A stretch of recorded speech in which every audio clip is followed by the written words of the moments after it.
Faces dropped on a new edition of Soccer Down here. It's Thursday. We're taking your Thursday thoughts throughout the show. You can drop those to us on the Twitch pitch, twitch.tv/Soccer Down here if you are not aware. Also on Twitter @Soccer Down here. You can also send us an email, soccerdownhere@gmail.com if you want to go old school. John might be accepting carrier pigeons. Maybe? As long as they're on empty stomachs at the time. I didn't even need to bring What does that have to do with anything? Yeah, I didn't need to bring that into the conversation at all. Why? Do you see them when they arrive? No, but no. Yeah, I don't want them. Like they're bringing you a message, that's all. They're not hanging out. That's all. I just want the message brought. I don't want any other deliveries. That's what I'm I see.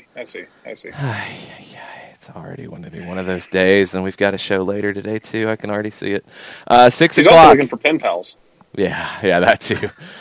6 o'clock, Red Hair in Marietta. We will see you live. And if you can't join us, if you are in Morgantown, West Virginia, like Ron on the Twitch pitch, or if you are in the Atlanta area but can't come out, you can watch on Twitch tonight starting at 6 o'clock. We'll be at Red Hair a little bit closer to 5. There will be some awesome specials. The Flood Project, Scott Flood, is hanging out in the Twitch pitch this morning. You got questions.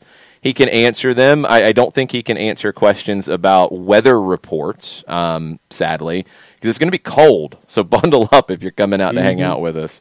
Mr. Taco will be there, which I am looking forward to introducing myself to Mr. Taco and learning all about his wares. Really cool food truck hanging out tonight. We will have our Soccer Down Here scarves, our new ones. The people who have ordered those already, they are in transit. You should start seeing them hopefully tomorrow. And if you want to come pick one up, shoot us a message. You can go ahead and prepay now, or you can pay tonight if we still have some left, because they're going that fast. It's an exciting day because we're not far away from CONCACAF Champions League. It is opening day for baseball, as Will says, which I'm not super excited about, but damn right it Jarrett is. Jarrett's very excited.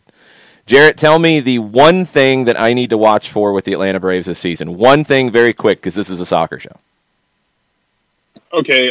One thing, quick. I know. I know. Christian Pache might be the best defensive center fielder since Andrew Jones. He's a rookie. I'm Did a home run excited. in the NLCS last year. Okay, I'm good. Okay. The second he steps on the field, he is the best defensive center fielder in baseball. Okay, done. Very nice. Very nice. That is more attention than Germany gave to North Macedonia yesterday. That's a beautiful transition. I'm very proud of you. I know. I was pretty happy. That's a better transition than Germany had from defense to offense yesterday. All day. Yep. The question was, what's the most embarrassing loss for your team? This one's pretty bad, and I'm going to give Johannes the first word on this. Look, the Knicks and Washington football team. Yeah, seriously. The Knicks and Washington football team have had plenty of embarrassing losses, but I feel like this is where I'm supposed to write Germany losing to North Macedonia. Correct? I have no words. Not wrong. I have no words. I'm sorry, Johannes. So sorry, Johannes. I wish nothing but good things on Johannes' existence, but my God, man, I'm so sorry. I thought it had turned to April Fool's Day a few hours early in Europe. I didn't think it was real. I was getting ready for our Soccer in the Streets trivia last night. I wasn't watching the game closely because I didn't expect I needed to watch the game closely. And the scores start coming in, and I'm like, no. Yeah. No, that can't be real. No, it is. Oh, wow. Jogi Löw's had some very great highs as manager of the German national team, but wow, has he found some lows. I mean, the big loss to Spain is one thing. This is an absolute thorough embarrassment in your last ever World Cup qualifier. At home. Yeah, at home. Luckily, there were no fans there because... Oh. Yeah. Oh. Yeah. Yeah, that was... There's a point in that game in the second half where it's 1-1.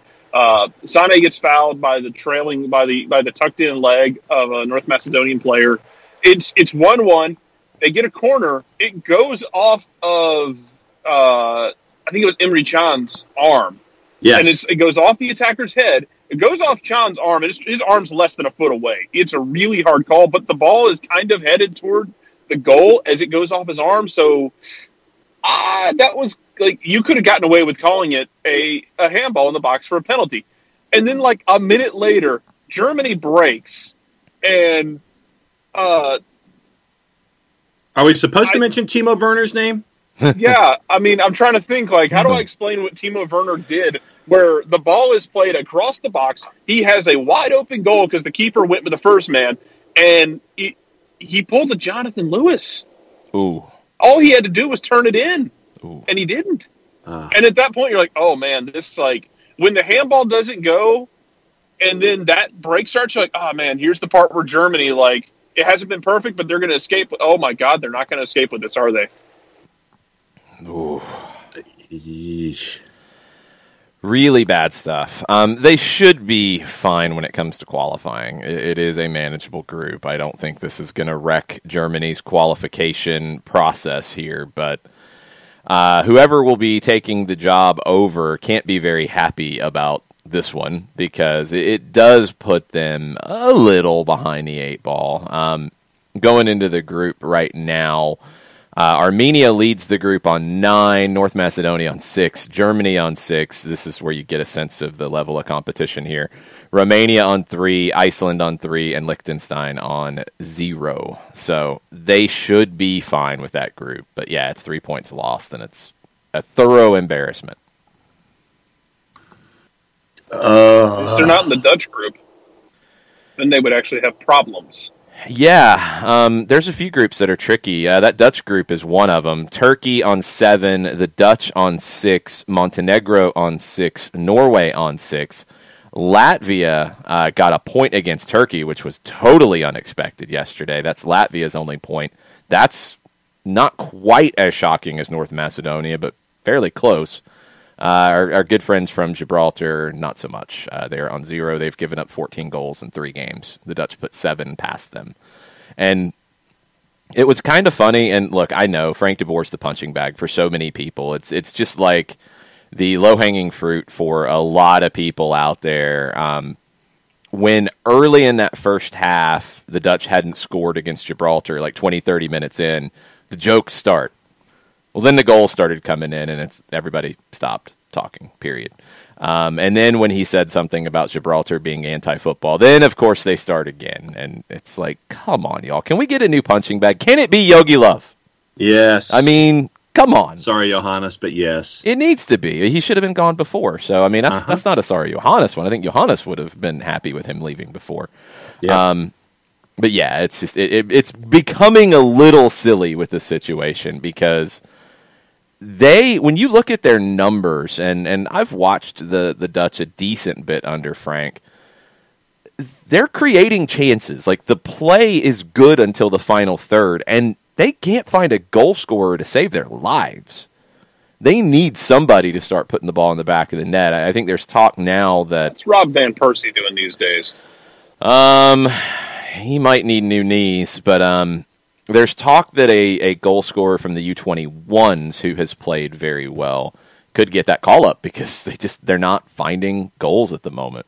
Everything else is pretty good. So it is what it is. Other groups in Europe in qualifying. So you're 3 games through in World Cup qualifying now. Portugal and Serbia are at the top of Group A. The Irish, Jarrett, are really bad. They've lost 2, and they're really bad. What's going on with Ireland? I don't know. They lost to Luxembourg, Jarrett. I don't keep up with the Irish as much. And Roy Keane's going to break things on principle, though, isn't he? Yeah. Either that or he's going to be celebrating because sometimes he gets angry with the Irish FA, so he might be happy. I'm not sure. Oh, man. Remember that time they should have gone to the World Cup and Thierry Henry literally just decided to do things with his hands. And yeah, good times. That happened. VAR, it's nice.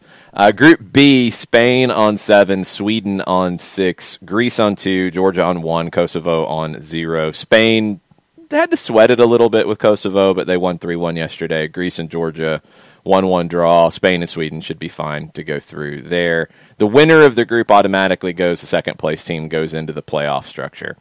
Group C, Italy, perfect. Hasn't conceded a goal in 3. Switzerland is on 6 points through 2. Northern Ireland, Bulgaria are on 1. Lithuania on 0. Italy looks to be fine, and Nick Khalifi is celebrating. Group D. Italy's perfect life is if they win every game 1-0.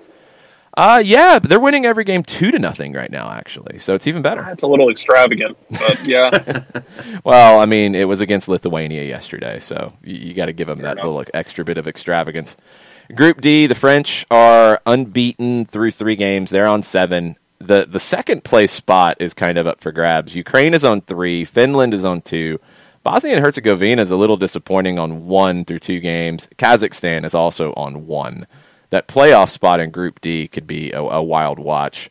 Group E, Belgium, unbeaten through 3. They're on 7. Czech Republic on 4. Wales on 3. And this is a Gareth Bale appreciation show from here on out.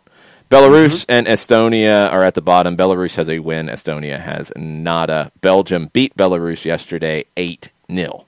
That was a thrashing. Group F.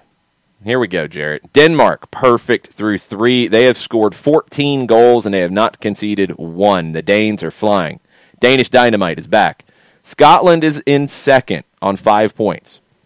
They have not lost in 3 games. They've drawn 2 of them.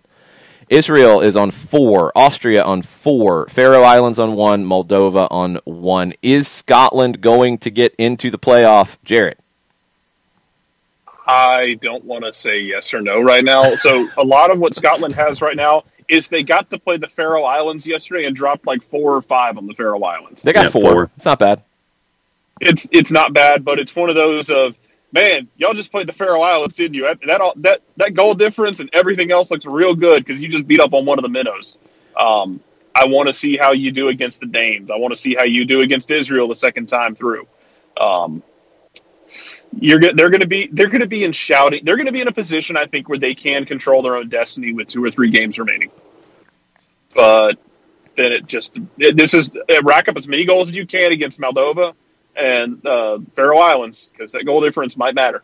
Mark it down. Denmark hosting Scotland September 1st. That's the next qualifier. That'll be a fun one. Alex Bassine is a little sad because Newcastle winger Ryan Fraser is actually scoring goals for Scotland, not for Newcastle. Sorry, Alex. Yeah, you need those in Newcastle. Group G, as we talked about, is drunk with Turkey leading the group by 1. The Dutch, Montenegro, Norway on 6. Latvia, Gibraltar at the back. That one will be a tight race for the winner of the group and the playoff spot. And I think somebody good is not going to go to the World Cup out of that group. Group H, Croatia and Russia are at the top on 6. Croatia has them slightly on goal differential. Slovakia is on 5. Cyprus is on 4. Slovenia is on 3. Malta is on 1. Cyprus beat Slovenia 1-0 yesterday. That's slightly shocking. That group has a little bit of a group of death feel to it. I don't know if Russia is going to get their spot coming out of it. I could see a Slovakia. I don't think Cyprus is going to get there. I could have seen Slovenia being in the mix because they gave Russia a tough game on the weekend, but Cyprus? Yeah. What? Yeah. Croatia should be fine to qualify. They'll get in. I don't know if they'll have to go through the playoff route. Group I, England is in great shape through 3 games. They have conceded 1 goal yesterday to Poland, but they won 2-1. They had to sweat yesterday, but they get the win. Hungary is in second in the playoff spot on 7. Poland is the big disappointment on 4 and 4th. Albania is maybe the big surprise in 3rd place on 6. They beat San Marino yesterday, so maybe we should look at who their opponents are. Andorra is on 0, San Marino is on 0, and San Marino still is yet to score a goal, John. I know. That's probably one of the prop bets for this competition. Will San Marino score a goal? Nope. Not whether they will get a result, but will they score a goal? Nope. Group J, Armenia is leading. Then it's the North Macedonia, Germany, collaboration on 6, Romania on 3, Iceland on 3, Liechtenstein on 0. Anybody but Iceland. Anybody but Iceland. I don't want to see Iceland in another major tournament boring us all to tears. It was fun. Yay. There was clapping. Just coming out of that group. Let's see it. There was clapping. It was nice. The announcer was a lot of fun, but been there, done that. It's not like they're going to play better soccer in the next time around. They host Romania in the next round. Germany goes to Liechtenstein in that first game in September, so I think they'll be able to get back on their feet a little bit there. That's your European World Cup qualifying roundup. We would be coming off of talking about a amazing Argentina-Brazil World Cup qualifier in South America. Not so much. Those games all got pushed back. I want to see what happens in the South American qualifying process. They really haven't answered how they're going to reschedule these games. We'll talk to Tom Robinson here in about 10 minutes about a little bit of that. We'll talk about some players emerging in South America. We'll get caught up on Alan Franco and such. He'll be joining us at 9:30. CONCACAF World Cup qualifying, we're in those early stages. It's going about like you would expect. The seeded teams should be the ones that go through. I don't know if anybody's going to get caught here. But we look ahead to September, and we see some of these upsets in European qualifying.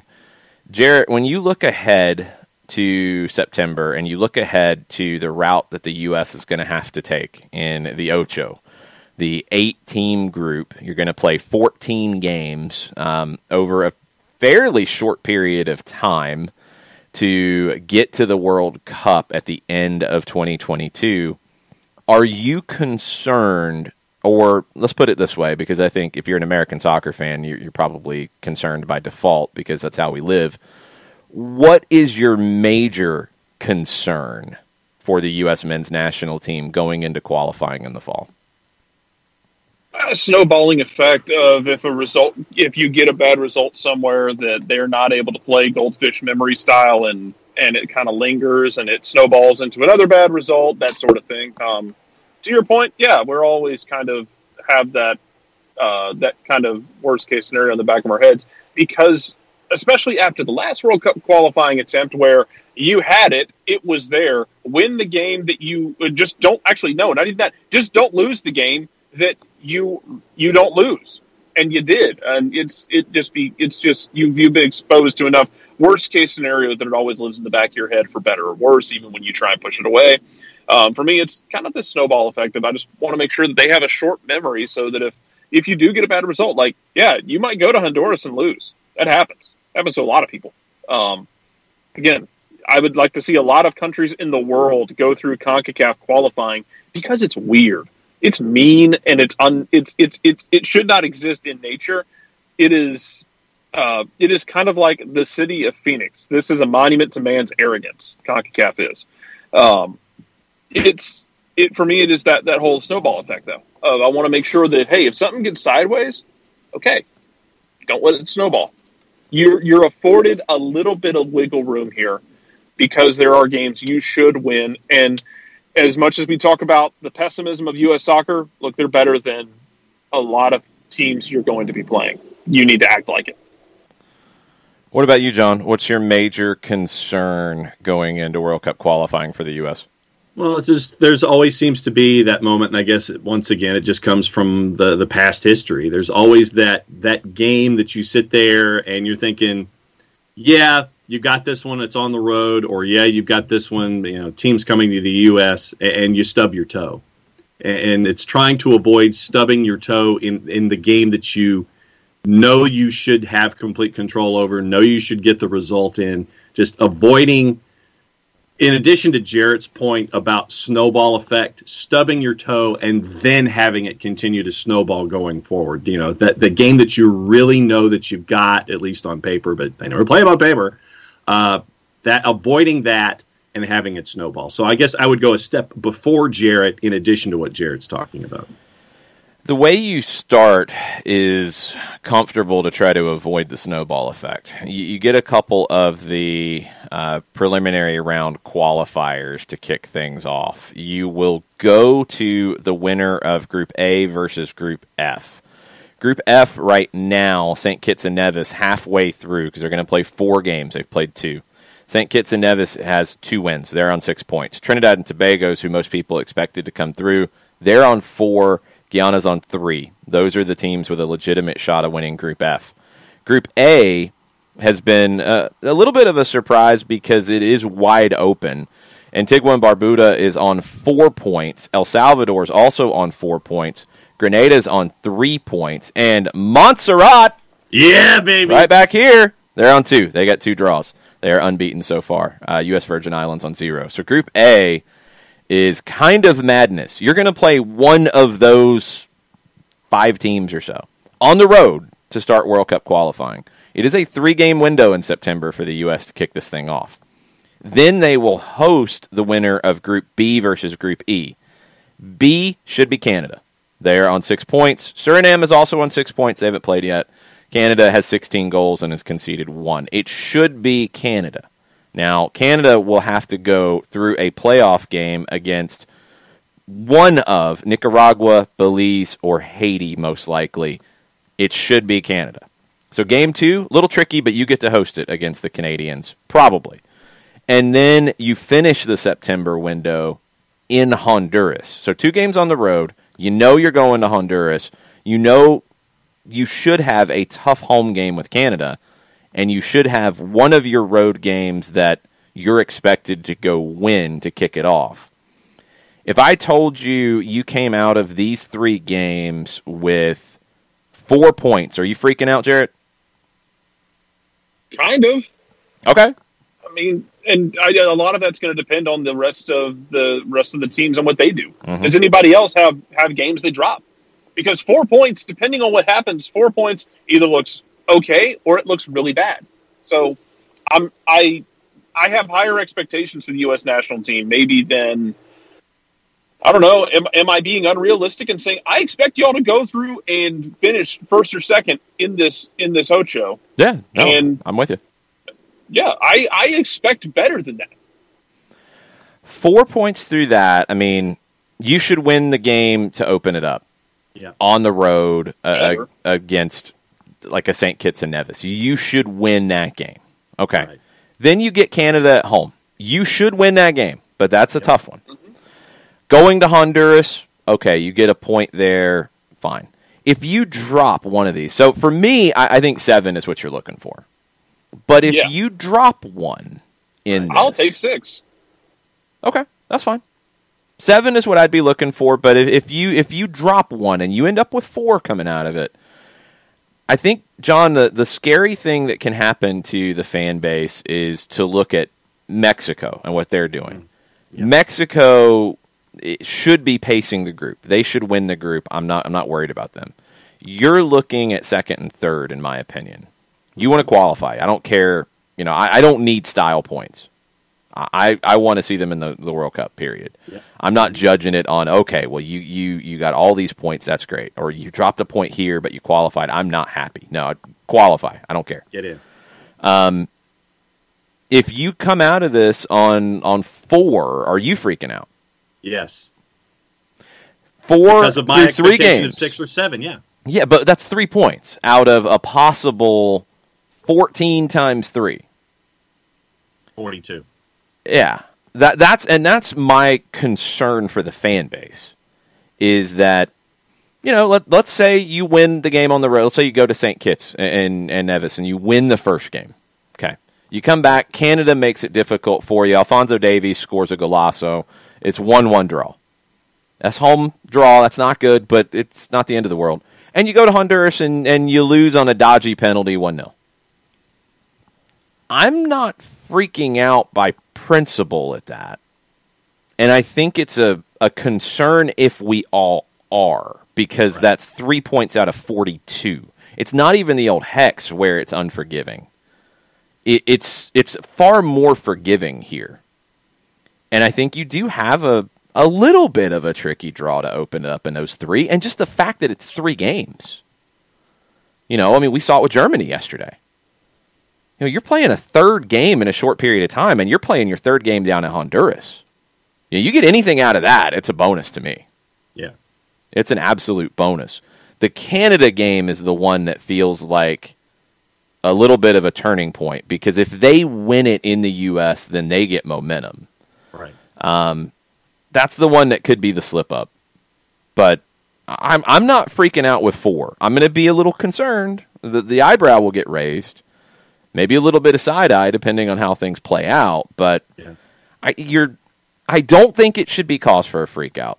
I'm looking at it more through October. Where do you stand? Because you're going to be 6 games through at the end of the October window. Yeah, I think that the raised eyebrow / side eye is probably the appropriate response there after those first 3. If you only come out of it with 4 points or so. It's tricky. I mean, it's just because of the setup. It's going to be very, very tricky this time around. But you've got more games. You know, I think a slip-up is not as catastrophic as it was even in the Hex, which was built to be forgiving for the big teams to qualify for. And the U.S. and Mexico both stretched that to its limits the last 2 rounds. I mean, Mexico finished 4th in 14 and had to go through the playoff to go to the World Cup. The U.S. didn't even get to 4th in 18 and didn't go. The actual format was designed so U.S. and Mexico go to the World Cup every time around. This one is even more designed for the U.S. and Mexico to go through, because you can have a bad day and not get caught. The counter to that, though, is you're going to be almost halfway through in 2 windows for this. So one game can really hurt you if what Jarrett talked about happens. Yeah. And that one game turns into 2 or 3 bad games. Then you're in trouble because you're playing 6 games in a little over a month's time. Jarrett, final thoughts, because I know you're about to leave us. I think to your point, style of play is going to matter with all that. But yeah, I'm looking at the rest of the groups and seeing what everyone else is doing, because like I said, 4 points, depending on what everyone else does, it can mean a lot of different things. But yeah, if it is, oh man, we lost on a dodgy penalty, that's okay. If we go down to Honduras and lose 2-0, I'm going to have more questions. See, I'm not, because it's that 3rd game. But I mean, I guess it depends on how it plays out. The 2nd game is the one that I'm really looking at if it's Canada at home. Yeah. Yeah, that's fair. Anything in Honduras is a bonus to me. Yeah. I just don't want to get played off the field. Yeah, but honestly, see, again, I'm not. It shouldn't be an issue, because I hope this team is mentally strong enough to understand. As we just saw, Germany in Game 3 against North Macedonia, they get the loss at home. The 3rd game, as Byrne points out in the Twitch pitch, we saw a few bad results. Turkey and theirs with Latvia. That 3rd game's tricky, and you're on the road in Honduras. It's almost like you punt it. You know, yeah. I mean, I think you go top team game 1, top team game 2. Play a young team down in Honduras to give them the experience, and tell them, anything we get out of this is a bonus. Go do it. Okay. That's maybe the way I'm at with it. We'll see. Fair enough. Jarrett, you're going to be there tonight, right? Yeah. Excellent. Better or worse. Yay. We will talk about Celtic, possibly. Talk about Celtic and Ligue 1. What? No, that's dumb. We're not talking about that. That's stupid. That's not even an April Fool's joke. It's just dumb. Don't worry about it, Jarrett. You didn't miss anything. They're not going to France. We'll see you tonight. All right. Jarrett_Smith, bringing sunshine as always. Let's get Tom Robinson on the line, Mateo, and talk some South American football. Tom will fill us in on the latest with Alan Franco and everything there. Tom, how are you today? I'm good, thanks, Jason. How are you? Good. Thanks for hanging out with us. It sounds like, from an Atlanta United perspective, Alan Franco is, I guess, a done deal, as close as it can be done without officially being done. He's a little different than the last 2 center backs Atlanta looked at, in Martinez and Giannetti. What's your take on Alan Franco coming to MLS? Yeah, I mean, I think first and foremost, it's a really good deal for Atlanta. It's about 2.8 million plus bonuses that they're looking at there. And about a year ago, Independiente were trying to asked for about double that. So I think the fact that they need the money and his contract's expiring has meant that there was a good opportunity to sign him. Definitely, I think what you say is right there in terms of he's not maybe as much of a ball-playing centre-back as some of the other defenders they've looked at. But having said that, he is still someone who thrived in a Ariel Hollande team, who's, again, a very ball-playing guy. I mean, I think he's averages about 85% pass completion as well. So he is better on the ball than maybe some people give him credit for. But I think he's got the look of maybe more of a physical, dominant centre-back rather than maybe a nice sort of smooth kind of ball-playing centre-back. But he can do a bit of everything, really. And I think, as I mentioned, maybe even a couple of weeks ago when I was last on, that he was, out of all the kind of youngish centre-backs in the Superliga or the Liga or whatever the name of the Premier is. It keeps changing on us. Then he's probably the standout candidate of someone who would be ideal, certainly for an MLS club. All right, so you gave me two questions, Tom. I'll take the one that you just wrapped up your last soundbite with, and I'll save that one for later, other guys. Where does this leave Independiente now, with Alan Franco not being a part of their equation? Where does this leave them for the remainder of the season? Yeah, it's going to be tough because they've, as I mentioned before, they've not got a whole load of cash. I think they've been pretty solid defensively, certainly in the Copa Diego Maradona and the Copa de la Liga. They've been one of the better defensive sides, and they're on a pretty decent run. They've got a manager in Falcioni who's very good at putting together a defensive team. So I think the structure and the systems there for them to carry on. I mean, it's certainly a blow because Franco's been one of their better players and one of the last remaining players from that Sudamericana win back in 2017. I think it's just Bustos, the right back, who's left over from there.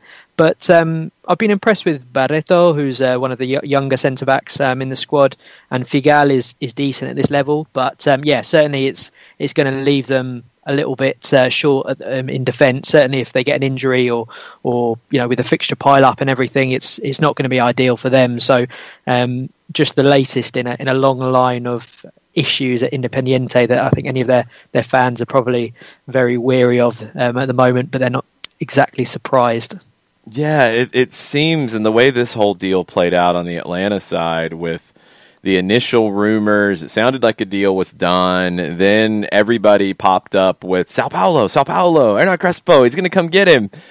And then nothing happened, and then we come back to it like, oh no, now a deal's going to get done. And it's even sounding like a better deal for Atlanta than anyone expected, with instead of $2.8 million for 50% of the rights, it's sounding like 100% of the rights, and Independiente would share in the profit of a sale after the fact.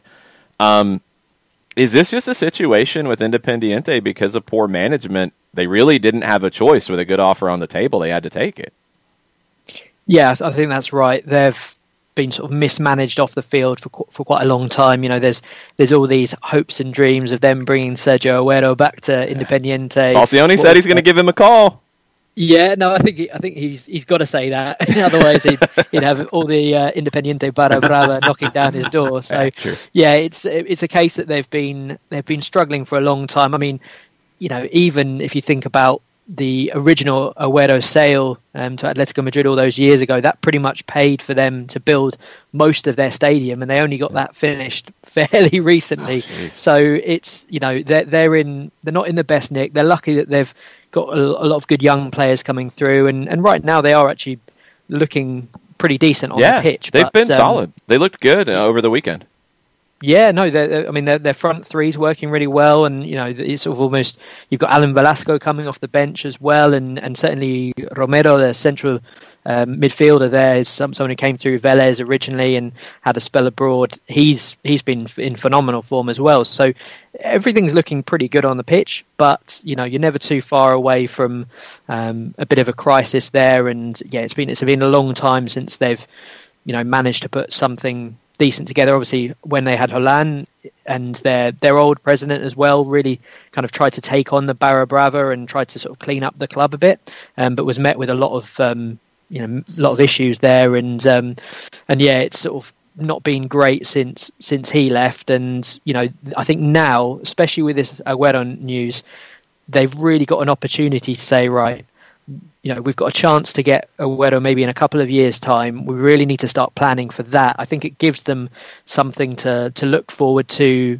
in the long term, something to actually move away just from looking at, game to game or season to season. It's a real chance for them to get their house in order and try and come up with a team that would be fit for Agüero and maybe have a tilt at some silverware then. So, yeah, it's it's a tricky situation, what with the economy and COVID right now. But I think there is some light at the end of the tunnel, and this will at least the fact that Atlanta can offer them cash straight up up front, that's going to go a long way, rather than just being a deal that sees them get a little bit of money and it keep trickling in. I think that's important for them. So yeah, it's going to be interesting the next few years. I think Independiente definitely a team to watch.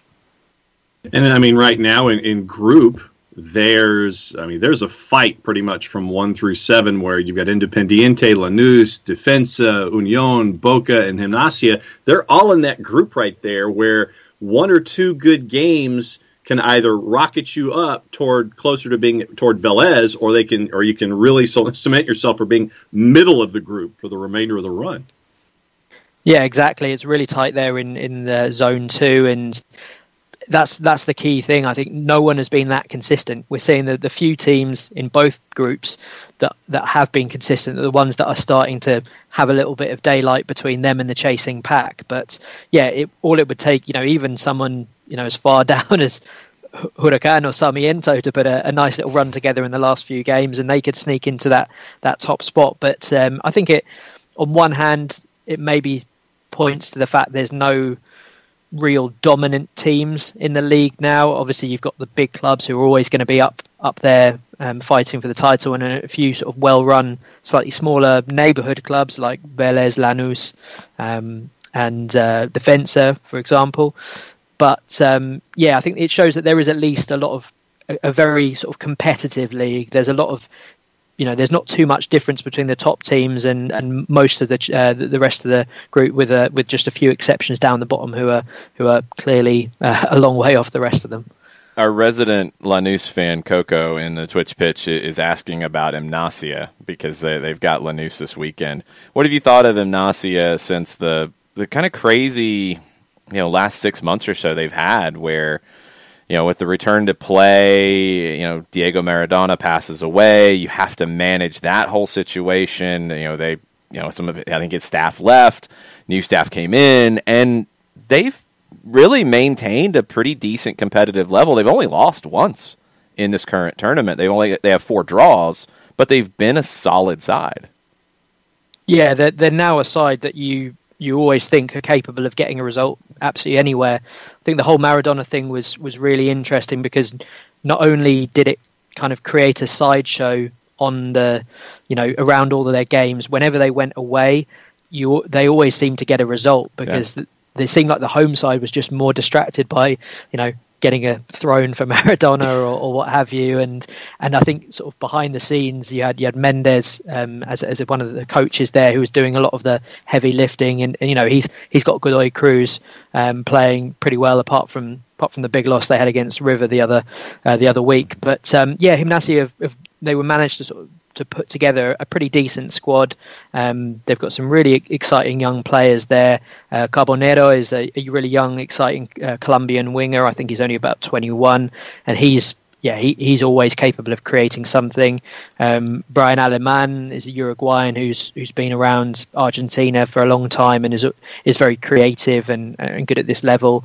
And they've got a young kid called Matias Miranda who's come through as maybe the next, exciting young player from a academy that always produces a fair share of decent players, certainly creative midfielders. We've seen Paradela go to River, and obviously Nacho Fernandez doing very well there, and obviously in Brazil now. So that's going to be a really fascinating game, and I think if Lanús can get a result there, then certainly that's that's going to help give them a springboard to maybe consolidate themselves in that top four.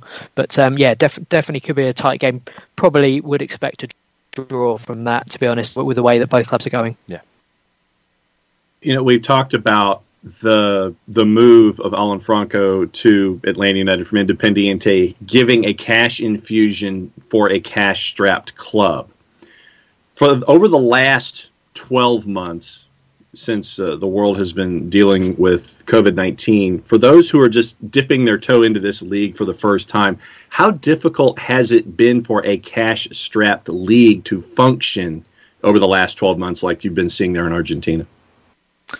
Yeah, it has been really difficult. I mean, a lot of the clubs are pretty cash strapped and debt ridden anyway.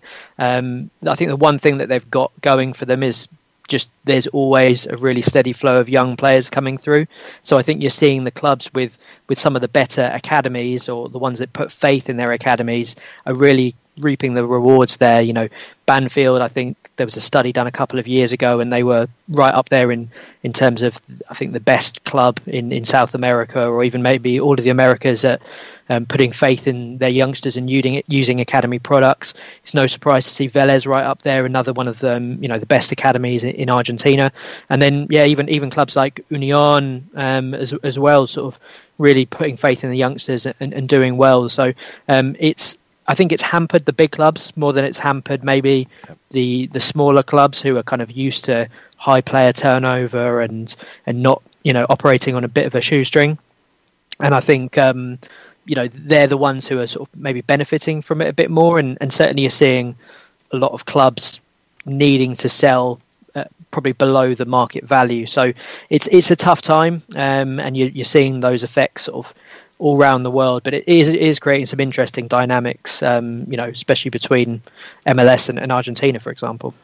Yeah, it's a league now that, with this format for the current Copa de la Liga, right now Boca and River are not going into the playoff. They've been very disappointing. I think that's a huge point. The smaller teams are maybe able to navigate this right now a little bit better, and a team like River had so much business right at the end of the window, right before the tournament started. Now with Boca, you've got conversations with problems with the board. Carlos Tevez is maybe going to retire, or now the talk is coming to MLS. I mean, it feels like the two heavyweights in River and Boca are the ones struggling the most at the moment, dealing with the current situation financially. Yeah, I think you're definitely seeing that, because usually they, comparatively, they could kind of buy their way out of trouble, especially Boca. I mean, River haven't really been spending a whole deal of money for the last few years. In fact, this window is probably their most active compared to other ones. But certainly what you said there about the fact that they were only coming together very late in the window, and I think they've only just really settled on the formation and style that's working well for them. They were trying three at the back, they were trying sort of 3-4-3, 3-3-3-1, all these kind of different formations, and I think they're finally sort of realizing, actually, four at the back, Diaz and Maidana as the centre back pairing, with a midfield three of Perez, Palavecino and Nico de la Cruz, with then Suarez, Borré and Alvarez up front.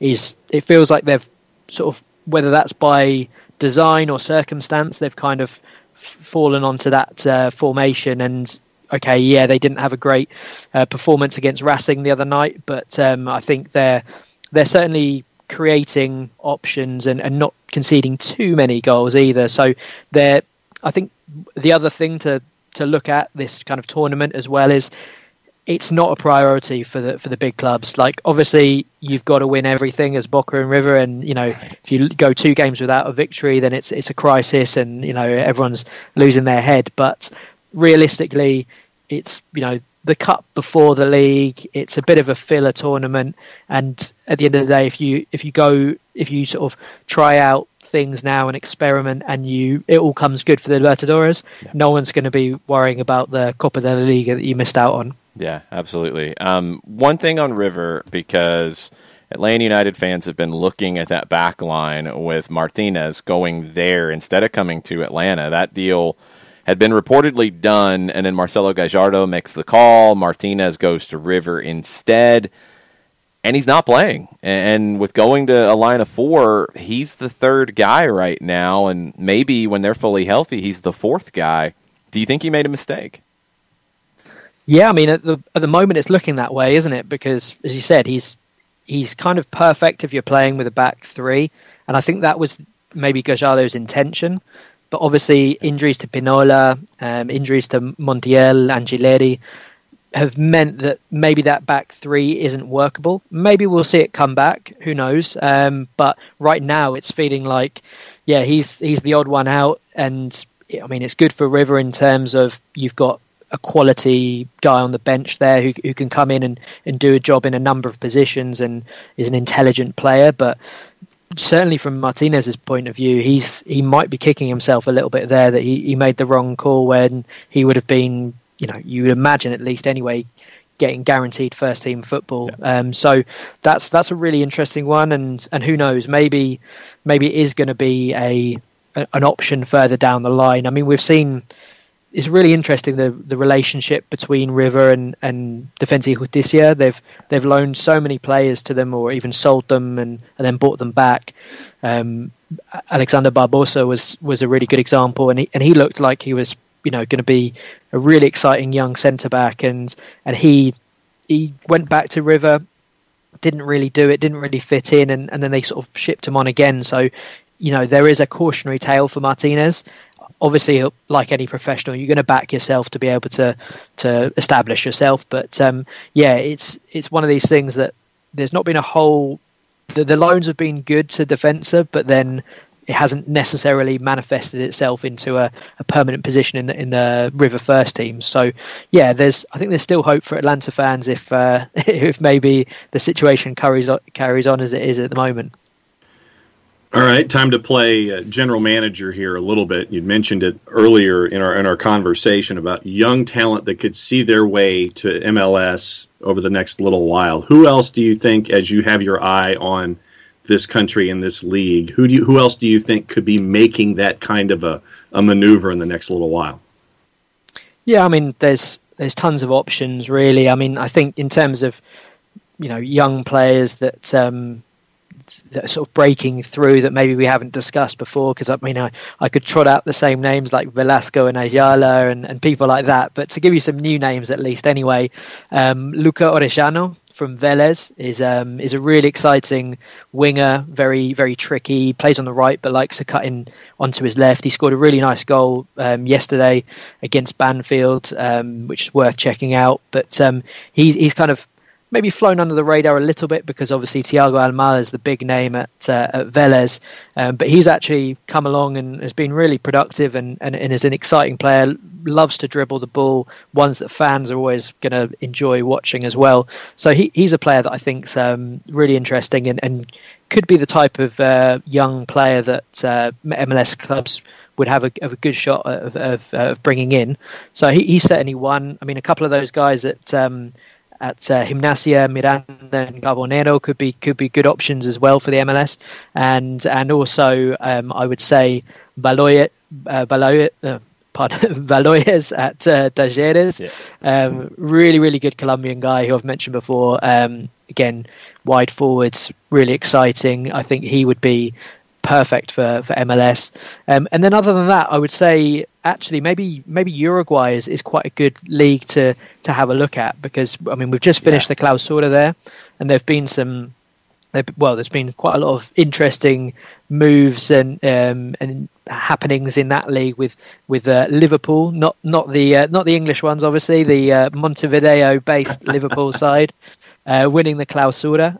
They have got an amazing academy, and they put so much faith in their young players. I think their average age is probably one of the youngest in the entire continent, and they've just won their first ever Clausura, and they've got some really good young players who I think would be available for, well, not just MLS clubs but Argentinian, Brazilian, Mexican clubs, like their right back Federico Pereira. He's got a call up to the national team. I think he's 20 years old, and he sort of tops the league in terms of defensive duels, progressive runs, all those kind of metrics. And their left back, Camilo Candido, 25-year-old, so a little bit older, less likely to go to Europe. But he's a really creative left back who also gets up and down. So they're two guys that I really like. And they've got a young 18-year-old central midfielder called Fabricio Diaz, who's played pretty much every game and has, I think it's one of his first ever games was a Supercopa match against Nacional, the big club, one of the two big clubs in Uruguay. And as a 17-year-old or maybe even 16-year-old, he bossed the centre of midfield. So they're really good. And you've also got Danubio and Defensor, two of the probably, you'd argue the third and fourth biggest clubs in Uruguay, both getting relegated. So for the first time in about 50 odd years. So they've got two of the best academies. We've seen Edison Cavani, Recoba, Jimenez all come from Danubio. We've seen De Arrasquieta, Maxi Gomez come from Defensor. And they've got tons of good young players who I think would be, young enough that maybe some MLS clubs might take them across, have a good 3 or 4 years, and they're still probably only going to be in their early 20s. So I think Uruguay could be an interesting league for a lot of MLS clubs to have a look at with those big clubs getting relegated. I've got two big picture South American questions for you, and I want to follow up on that one with. I was talking to New York Red Bulls fans, for example, yesterday, and they've been so frustrated at a club who changed in the last decade from having your Thierry Henrys, your Rafa Marquez's, to then everything in-house, and it produced Tyler Adams, it's produced other players, there's been some talent come through, but not enough. They try to supplement it by going to get Kaku, and that's been a nightmare, and he walks away for nothing. For that kind of level, they're not going to spend the Thierry Henry kind of money anymore, but they're going to drop $2 million on a Danish forward who didn't work out. Is it kind of a no-brainer for you when you look at Uruguay, you look at Paraguay, you look at the leagues in South America, and if you got $2 million to spend on a player, you're going to get far more bang for your buck going to South America than going to Scandinavia or going to Europe? Oh yeah, definitely. I think it's always been a case that, whenever we the South American football community talk about how if you're Argentinian or Brazilian, you're going to go for 4 or 5 times as much as a Uruguayan or a Colombian. Right. And I always think, especially if you're within the Americas, that Uruguay is such a sort of untapped resource. I mean, I know that there's been lots of clubs who've delved in there. You've got LAFC, you've got quite a Uruguayan contingent there, and Acevedo and obviously Chacon went up for a little fairly unsuccessful spell. Yeah. But so there's been a bit of a I think that's an obvious route, and it has been explored a little bit. But certainly you're going to be able to get players on much lower wages, much lower transfer fees. They're very similar culturally to Argentina in terms of tactically they're very switched on. They've got a real hunger and desire and really good tactical basings. We've seen how many great players have come from Uruguay in particular that you can get for absolute peanuts. And yeah, I think that's certainly, if I was in an MLS club, again, if a mid-ranking, lower-ranking MLS team there, then I would be looking at, your Uruguays, your Paraguays, like Austin FC have done very well there, and then obviously Ecuador and Colombia as well as good options who've, particularly Colombia, they've got good physical aspects, maybe need some extra training on the tactical side of things, but Ecuador have got lots of good young players. Just all you have to do is, close your eyes and take a pick out of Independiente del Valle, and you're going to probably come up with a couple of good guys there. So, I mean, certainly that's what I would be thinking. And Uruguay is somewhere that I keep a close eye on. I think even Argentinian clubs they've traditionally got a good relationship with them, and a lot of Uruguayan clubs are willing to not necessarily take a big fee initially, but they'll keep a big percentage of a sell-on fee. De La Cruz is in that kind of situation. Yeah, De La Cruz, perfect example. Nandez as well, I think, as well.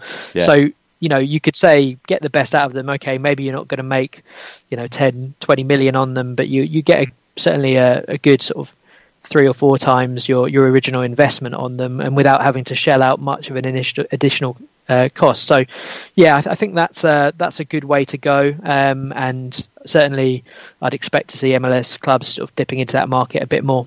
I think the smart ones will. I mean, it's just kind of a no-brainer to me. And when you look at what somebody like City Football Group is doing, I mean, it looks like they have added a new Chilean club now, Barnechea, who there's an imminent agreement, I think, is where things stand, but you're already starting to see some business done with Montevideo City Torque. So players are moving. Like, it looks like CFG is kind of moving players from spot to spot. They're going to be a bigger player in South America, it seems, and you're hearing about players now. I think who is it at Estudiantes who's reportedly going to sign with City Football Group, and they hadn't even really said which club he's going to go to yet. CFG's becoming a big player. Sarmiento, yes. Thank you. Yeah. It seems like City is going to start to invest more because they see this like wealth of talent coming through at very manageable prices. Oh yeah, definitely. They've been well ahead of the game. Torque they got quite a few years ago, and now they're actually one of the sort of most consistent clubs, and they've got a real identity. They've got that know-how and structure from Europe to really kind of implement a more professional setup there, and they were not far off getting a Libertadores spot this year.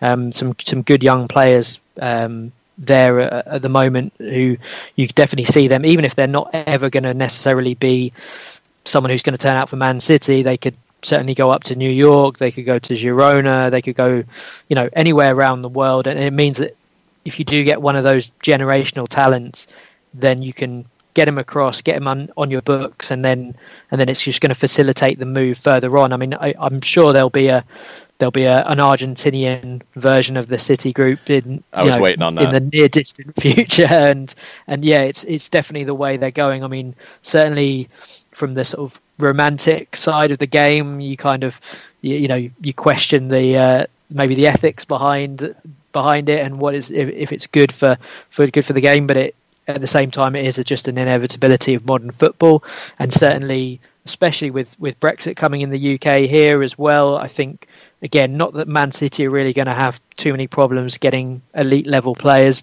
that need the points, but certainly, they could get players across, and a lot. There's going to be more of a focus to South America, albeit even if it's not for Man City. Certainly championship clubs, lower half Premier League clubs. So the fact that Man City have already got a foothold in South America just is going to keep them ahead of the game in the UK, at least anyway. Yeah, it's a big development. As we wrap up, Tom, have you had a chance to talk to Peter about calling games here in the US for Paramount Plus? Yeah, only a little bit. I've sent my congratulations, and he's been very busy lately, so we haven't had a chance to. He's on like every other game, it seems like. So he's putting the hard yards in, but no, it's very richly deserved because he's done fantastically well, and he deserves all the hard work that he's been putting in over the years to be calling these games, and hopefully there'll be plenty more to come from him. Yeah, it's been exciting. There's been a lot more talk about the Argentine League here, with that being available in English now, and I think it's going to be a bigger portion of the American soccer conversation. It's been kind of in a jumble with the rest of the leagues, and maybe just well behind the European leagues, but I think there's a huge opportunity for the Argentine FA and the Argentine League to do more business in the U.S. because of the MLS connections, but also now just the accessibility. I think it's going to grow in a really big way. Oh, definitely. I think it's smart from them in terms of sort of forging a link there between soccer base in in America that is growing ever more. And if you're learning more about football and you're looking to these really historic clubs with great fans, great stories, the narratives behind all these clubs and the passion that you see from the stands when fans are eventually allowed back in, I think they're just really, really attractive. There's always kind of been just a passing interest from British audiences, I think, whereas I think there's a much greater potential to create a better relationship between US and Argentinian audiences, because you're probably going to see more players go between, and I think they're really marketing it as the place to watch the stars of the future today. So I think that's a really exciting venture, and I think it's going to be great for all of us English language speaking people who are looking to get more Argentinian football. So it can only be a good thing in my eyes. Yeah, looking forward to seeing it grow. Tom, thanks for your time as always. We'll check back in with you here soon as we get a little bit later in the Copa de la Liga. I'm wondering, I'll ask you this to finish, do we see a playoff without Boca or River in your opinion? Yeah, I think the way it's going at the moment, it's looking like that. If they do manage to scrape into the knockout phases, then given that they're not playing the best right now, I think there's so much potential for a Colón, a Banfield, a Vélez, Lanús to maybe knock out one of those big guns, and definitely I think we might see a different winner, which is going to always be good, and then obviously not too long until the Libertadores gets underway as well. Oh yeah, we've got Libertadores draw coming up soon, so we're all going to be keeping busy, but we'll check in with you as we get more news out of South America. Tom, thanks for the time, appreciate it. My pleasure, look forward to speaking soon. Tom Robinson, make sure you're following him on social media at TomRobbo89, also at World Football Index. We've got a lot of things to get into in hour number 2 on the show, but first, he hasn't stretched yet, so I have to buy him time. John Nelson will be telling us about our good friend over in Decatur. Also, our good friend, as you see on the screen, Big Peach Running Company. Part of sponsoring tonight's show at Red Hair in Marietta. The show will start at 6. If you can join us, great. Bundle up. It's going to be a little chilly. Yep. If you can't join us, you can watch on Twitch, and there will be contests for the people watching on Twitch. You're going to need to take pictures of your beverages at home, and they need to be Red Hair. And you can get Red Hair in many different places. So go stock up this afternoon, get some Red Hair. Watch the show, take pictures, tag us on social media, and you will have an opportunity to win some prizes. You will also have an opportunity to win some prizes if you are on hand at Red Hair. And if you are on hand at Red Hair and you are listening to the show today before you join us at Red Hair, you're going to need to go find Scott Flood of the Flood Project, our promoter extraordinaire, and you're going to have to go up to him and tell him the secret word of the day, which is multifunctional. Multifunctional. Multifunctional. You go up and you tell Scott multifunctional. Hey, and multifunctional. The third person who tells Scott the secret word is multifunctional will win a prize from Red Hair and Soccer Down Here.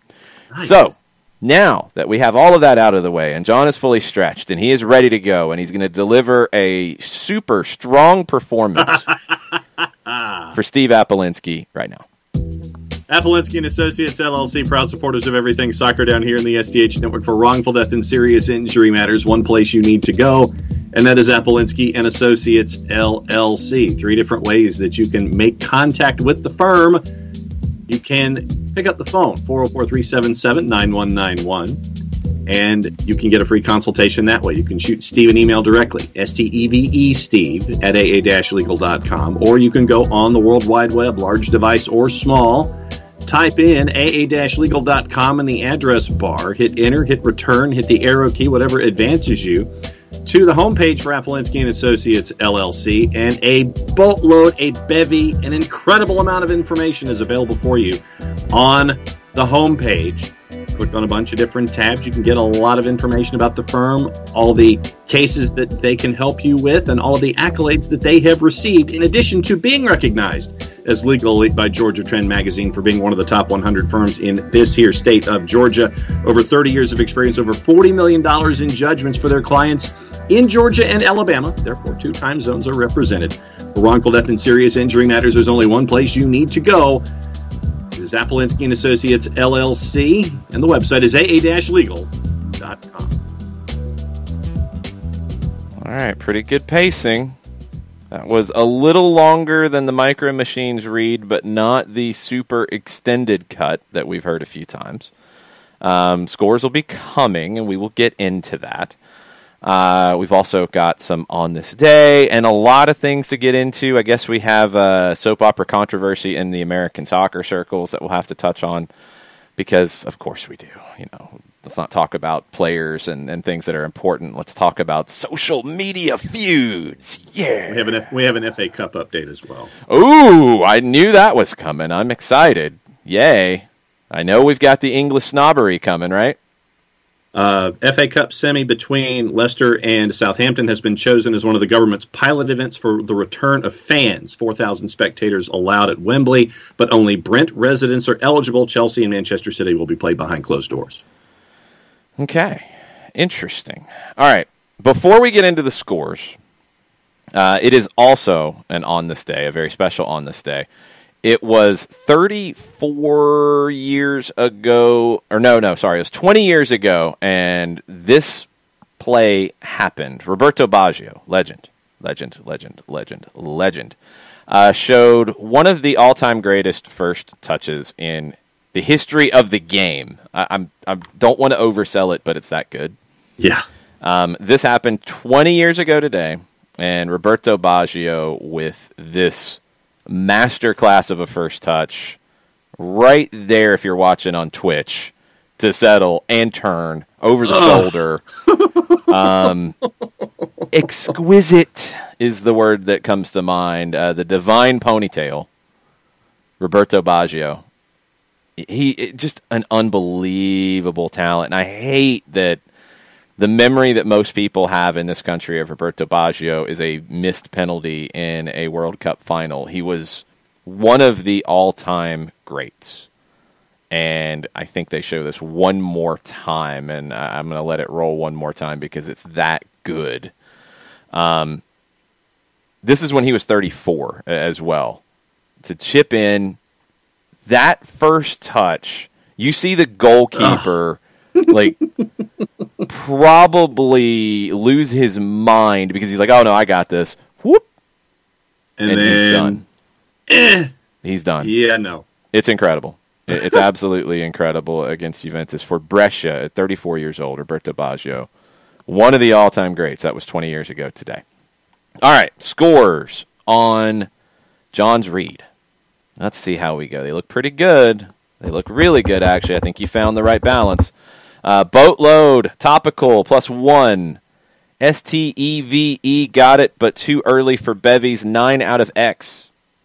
PD, it was light and fun and casual, best read ever. I feel like he was just a friend telling me who my lawyer should be. 4 out of 10. Uh-huh. Best read ever, 4 out of 10. Oh, PD's very... You see that heel turn there at the end of the read. He's very... He's very harsh on his judging. He holds you to a high standard. 10 out of 10. 10 out of Almost Friday. 8 out of 10. 10. Dang, that was good. 10. Pretty good. You know what? 9 out of 9. Okay. Wow. Always -3 for that. Starting quick again. What hand gesture was for boat? -2. Slowed down +3. Solid 8 out of 10. 8.8. Quick finish with the .com. 10! Exclamation, exclamation, exclamation. 9 out of 10. You know, actually, 9 out of 10. Pretty solid. 9. Nadia Comaneci, 10. -1, too many fancy words. -5, no .com pause. Good pacing today. 5.4567 out of East Germany. And John, I'm going to beg you to stop. When one person says something, going, see? It's April Fool's Day. People are saying all kinds of nonsense right now. When the Daily Mail, your beloved Daily Mail, has some crazy rumor today, are you going to go, see? No, because it's the Daily Mail. But they're your beloved news source, and they say stuff that's crazy all the time.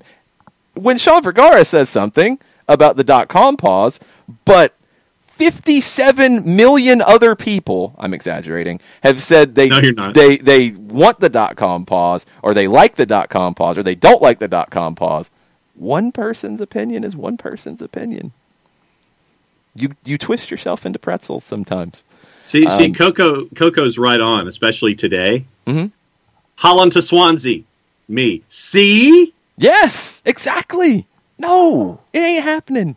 No. Will, 6.5 out of 10. It was good, but also meh at the same time. Don't know how to describe it, but it was. I like that. 7 out of 10, not too long, not too short. The timing was excellent. The timing was almost as perfect as it can possibly be. Oh, wow. 9.85, solid, nondescript, so no shocking gaffes. Dig it. Tafka gives me a 9.5 out of 10. Kept it simple, kept it direct, kept it quick. The verticalidad of reads. Yeah. Yeah, it's good stuff. Burned with a 9.75. Best read John has ever done while being tired. Usually low energy reads are not good, but today came across as very cerebral, measured, and on top of things. You tired, John? Yes. It's okay. That's why we did the full pour of the Mountain Dew for hour number 2. Big time. Mazzano, 7 out of 10. Alex, you're just going to have to go find Scott Flood. You're going to have to go ask around. I think you can pull it off. Multifunctional. Multifunctional. That's the word of the day. Multifunctional is the word of the day. Burned his team, no pause. See? See? See? See? Sounds like a shirt. Yes. Okay, because it's been asked multiple times. Josie Altidor's tweet yesterday. Oh, boy. I want to pull it up because I want to make it correct. Yes. Hey, boy. Okay. One Soccer in Canada. So, John, your Canadians are starting trouble here. Yeah. One Soccer tweeted and discussed something that was said about Olympic qualifying. This is One Soccer's tweet. ESPN soccer analyst Taylor Twellman called the U.S. men's national team's CONCACAF men's Olympic qualifying failure pathetic and laughable. That's the quote. But is he right? Question mark. One of the pundits said he mentioned excuses like players being unavailable or out of season. Those aren't excuses. Those are facts. And then One Soccer said, is he right, wrong? Let us know. They're also looking at it from the Canadian perspective because Canada failed to qualify as well. Now, Josie quote tweeted the One Soccer tweet that was talking about what Taylor Twellman said from the Canadian perspective, first off. Josie said Taylor Twellman national team career was laughable. Beasley should be that analyst or a Mia Hamm. Twellman need to be on Extra Time Radio with Bobby Warshaw. Man, Bobby Warshaw's out of the game right now. That's harsh, Josie. He a white boy with connects. Stop giving him a platform. Okay, there's a lot of stuff here. There's a lot. Sentence by sentence. Taylor's national team career was laughable, harsh.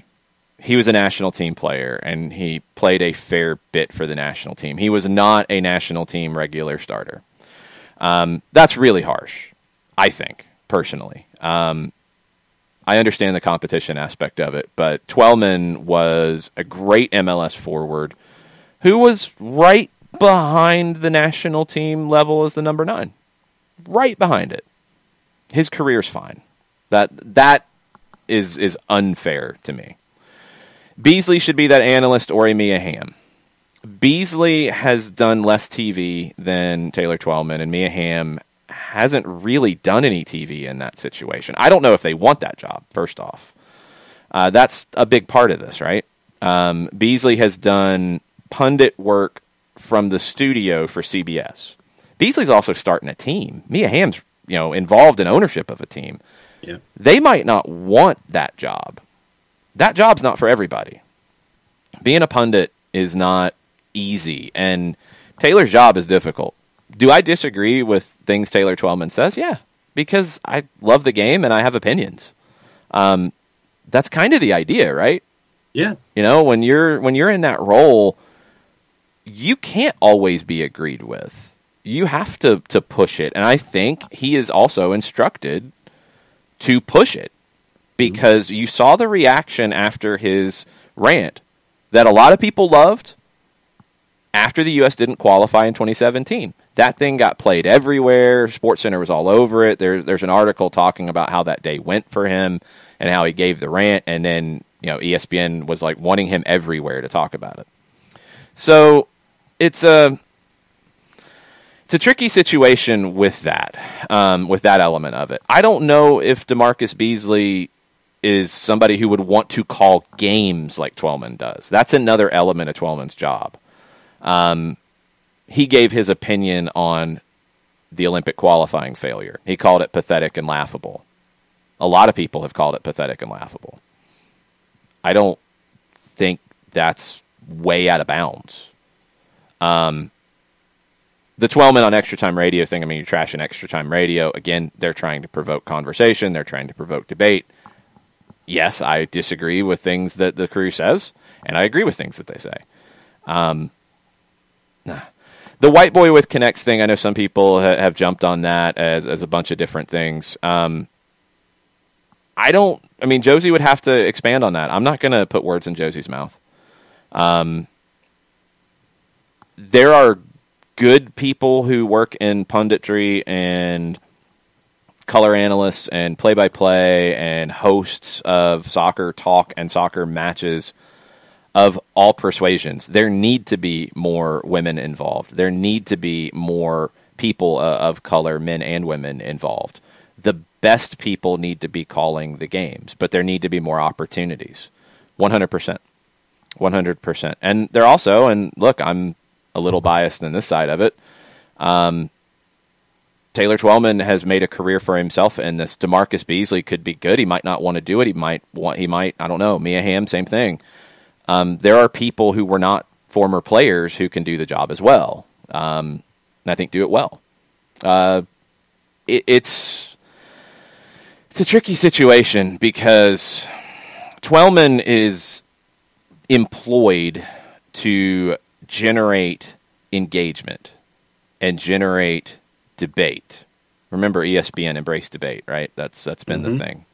Yep. He's on a sports show now, Sports Nation on ESPN Plus, to generate debate. He is, I'm assuming, and I've not talked to him about this, but I'm assuming he is being asked to have strong opinions. I don't even know if calling the Olympic qualifying failure pathetic and laughable is that strong of an opinion. I don't know why it would set Josie off. Like, you can have issues with Twellman's style. You can have issues with his takes. You can have all that. But to react in this way to that comment feels odd. Yeah. They should have qualified. Like, I said Jason Christ failed. I said it was a failure. There are players who failed in it as well. But they should have qualified. You want to go pathetic? You want to go laughable? Sure. Harsher than I would have went with it. I think a little harsher than I did, but I don't think it's out of line. And that's his job. So I don't know why the reactions come in this strong from Josie unless there's more going on that we don't know. Unless there has been more of a history between these two that we don't know. It doesn't look great. Like, it's not necessary. That's the thing. And look, Josie's connected to it because he's a player in the national team pool. So, maybe he took it personally. I mean, he couldn't have played in the Olympic qualifying anyway. Maybe he would have went to the Olympics. I don't know. But this stuff happens in soccer countries all over the world. It's not a bad thing here because people have to criticize players and coaches. It's part of the gig. And when they do, yeah, there's going to be pushback, and that's fine too. I mean, have you heard Antonio Cassano in the last few years and what he said about players in Italy and teams in Italy and managers in Italy? And he's a lot more feisty than Taylor Twellman is. And it's okay in the Italian soccer media conversation. It's just, it's part of the gig. I don't know. Like I said, there's so many layers to it. I have no problem with Twellman having a strong opinion. You can disagree with it. No problem at all. Bart has more context here. He said, Josie tweeted more after that, and they sounded like he took this as a personal attack on him. He mentioned that it's hard to be a black player for the U.S. men's national team and that Taylor Twellman is always negative. Just my interpretation. This is Bart's interpretation. It seems like Josie is mad that Taylor ranted about the 2017 failure and he was part of that. He sees this again and doesn't want these kids to be slandered like that. Problem is, ... Taylor was directing his comments mostly at the Federation program. That's where one additional context is necessary. And thank you, Bart. That's great, because now it makes a little more sense, even though I still feel like you have to be careful when you go to the Twitters to put this out there, because, you can't give full context in 240 characters, 280 characters. Mm-hmm. You can't. So this looks, wow, why'd that happen? And then you might not see the rest. And the 2017 thing. And I'm going to leave the race side of it out of this, because the race side of it has nothing to do with results. It is a completely separate conversation, and it is one that U.S. soccer has to get better at. Zero question about that. But it can't be tied into results and criticism of results, because those are two different things. I've said it consistently, and I will always say it. I think the reaction to Michael Bradley, the reaction to Josie Altidore after a loss in Trinidad was so far over the top. It blows me away. It still blows me away that I don't think it's lingering anymore, finally, but that it continued as long as it did. I've also said it, and I'll say it again. I think people have issues with Josie Altidore because of his race. I think if Josie Altidore was a white player who had the numbers that he had, he would be celebrated more by U.S. soccer fans. No question. That's on the record completely. I think there are a lot of people who are out to get Josie Altidore because of who he is, and that's completely unfair. Josie Altidore has had an incredible career. Yes, he's had injury issues. Yes, there's things that we look at like, man, it could have been even better. But to diminish Josie Altidore's career is wrong. Also, I feel like Josie diminishing Taylor Twellman's career is wrong. Those are both wrong. Both have been two of the greatest forwards this country has had. If I got to pick one, I'm picking Josie. He's been healthier longer. He's a better player. But Josie's race has affected the conversation about him. But I don't know if Taylor said anything specifically about Josie in that 2017 conversation. I don't remember it. I don't remember any personal attacks there. If Josie is sensitive to it because of the over-the-top reaction, I get that. That's coming more from the fan base. Taylor saying, what are we doing about not qualifying for that final game in Trinidad? A lot of people said that. Yes, Taylor was over the top. Yes, it became a meme. Yes, it became a calling card for him in a lot of ways. I get that. And I get if you were on that team, you're going to take that personally. I don't think the racial aspect has anything to do with criticizing results. It shouldn't. If people have it as an underlying thing, yes, and Josie's been affected by that. I don't believe Taylor Twellman has been involved in anything like that. I think he criticizes everybody as much as he needs to criticize them. And yes, he can be very negative. That is an approach that a lot of people have. There are plenty of people who cover soccer in this country who I feel like are overly negative. Yeah, I have a different perspective. So yeah, I get that. That's why this is all so complicated, because none of it is 100% right, because there's so many layers to it. And it's, ultimately, as Tommy says, we just want the U.S. men's national team to win something. They have to be held accountable when they lose. And if it's the Federation's fault, hold the Federation accountable. If it's the manager's fault, hold the manager accountable. If players don't perform, they're being paid to perform. And they're being paid to represent the U.S. They need to be held accountable. That's on the men's side. That's on the women's side. That's white players. That's black players. That's Latino players. That's players of all persuasions. If you're a professional athlete, you're going to be held accountable for your performances. People need to do it fairly, though. And I don't think there's been an issue in the media with that, in the big mainstream media with that, in the soccer context in this country. Below the mainstream media, from the fans, yeah, I thought Josie was treated very badly by the fan base. I do. And I think it's been something that's happened for a long time. And I hate it for him. Josie's an American soccer legend. And I want to see what he does when his playing time is up. I want to see what he does to make this country a better, more inclusive, more well-rounded soccer country. Because I think he will. I think that's something that will be a big part of his post-playing career. But he's still got time to give on the field. Focus on that. This type of stuff, it's hard to win a social media back and forth because people can take elements out of it and twist it and do this and do that, and you never get the full context.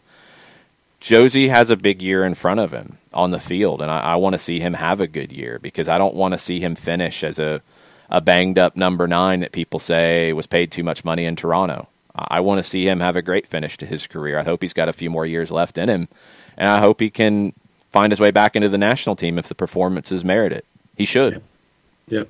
It's like I said, it's a conversation in terms of race in American soccer that has to be ongoing and has to get better. And it is something that people in higher up positions in American soccer do have to look at and do have to be aware of and do have to be better with, 100%.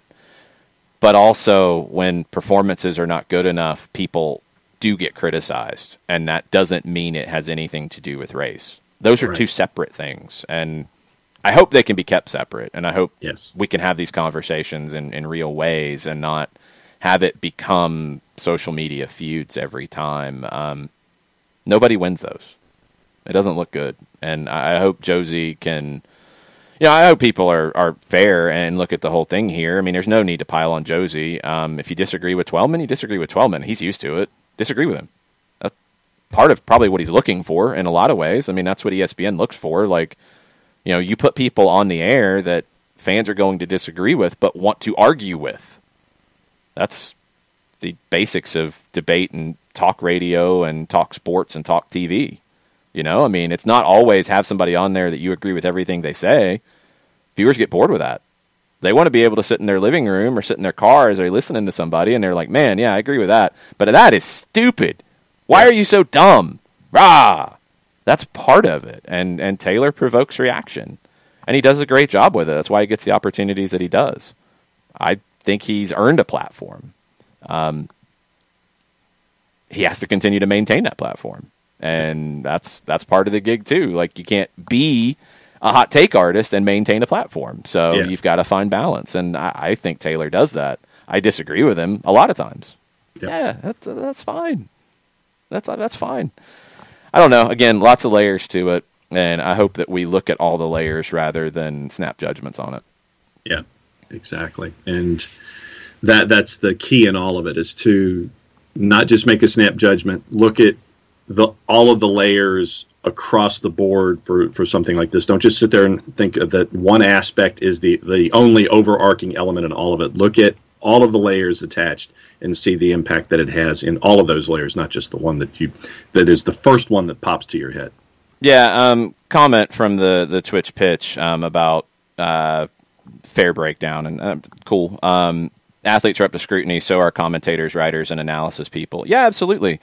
But there's also the need to be fair, and I can talk about this from last season where it felt like when Atlanta United played well, Mike and I would do a good job calling a game. When they played poorly or lost, we were bad at what we did. And it's like, wait a minute, we had nothing to do with that. There's also a very easy thing on social media, and this is going to take it into a little bit different spin here. Josie, you know who Josie Altidore is on Twitter. You know who Taylor Twellman is on Twitter. You know who they are.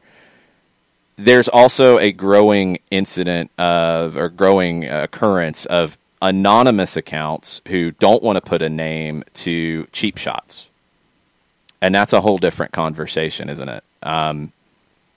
If you want to criticize and put it out there and call people out, put your name on it, because Josie put his name on it. Taylor puts his name on it. When I put stuff on Twitter, my name's there. Be real about it.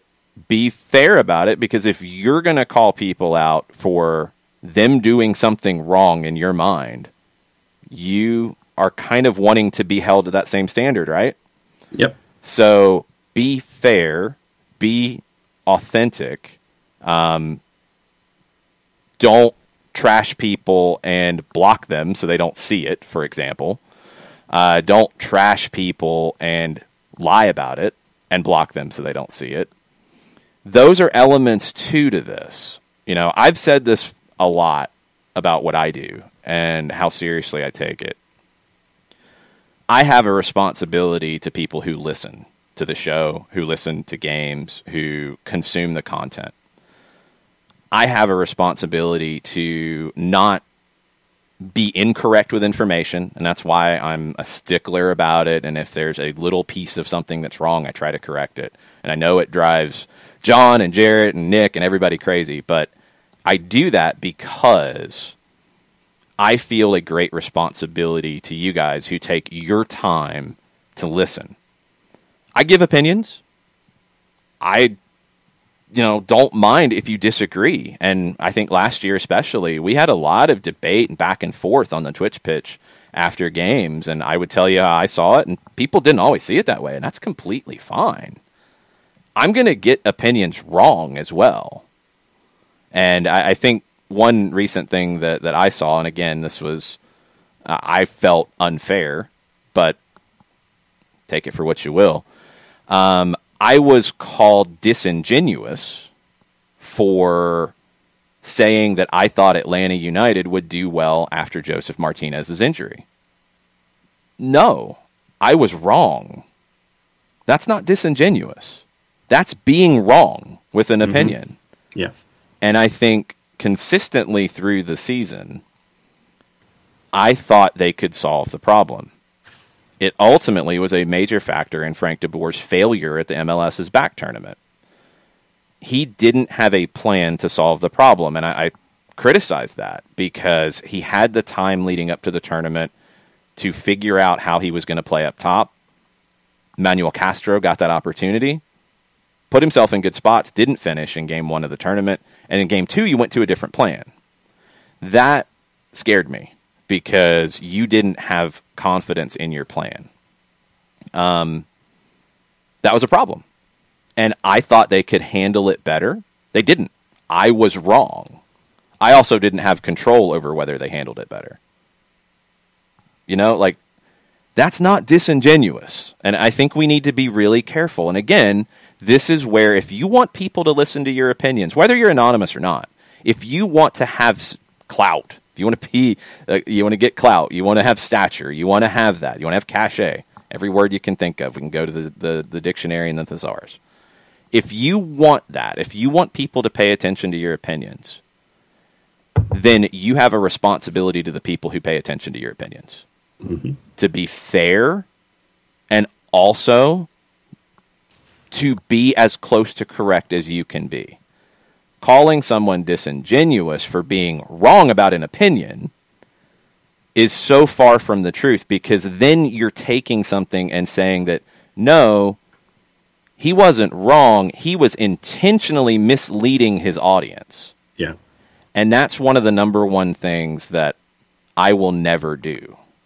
And yeah, I take it personally. So I understand Josie in this situation being upset about something that twisted to, he felt like he took it personally. Maybe it's a little bit of a stretch, but I get that. We all go through it. If you're in this kind of world, and I'm not Josie Altidore, I'm not Taylor Twellman, but yeah, people criticize, and it can stink sometimes. I have no problem with disagreements of opinions. No problem at all. I don't like personal attacks, and calling somebody disingenuous is absolutely a personal attack, because it is not saying, yeah, you got that one wrong. You picked Germany to beat North Macedonia. Yeah, a lot of people got that one wrong. It happens. It's what we do, right? Yeah. When you say it's disingenuous, that is implying something completely different. Yeah. And that stinks to see. And I will promise you that no, I will not be disingenuous to you as an audience, ever. Ever. I will be wrong on things, 100%. I'll be wrong 10 times a week, more than that, because that's what we do, right?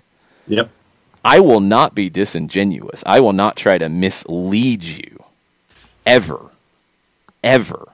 I will be wrong about something Atlanta United does. I will be wrong about a lineup. I will be wrong about something I thought would work. I will be wrong about a transfer being good or bad. I will be wrong about things. Everybody will.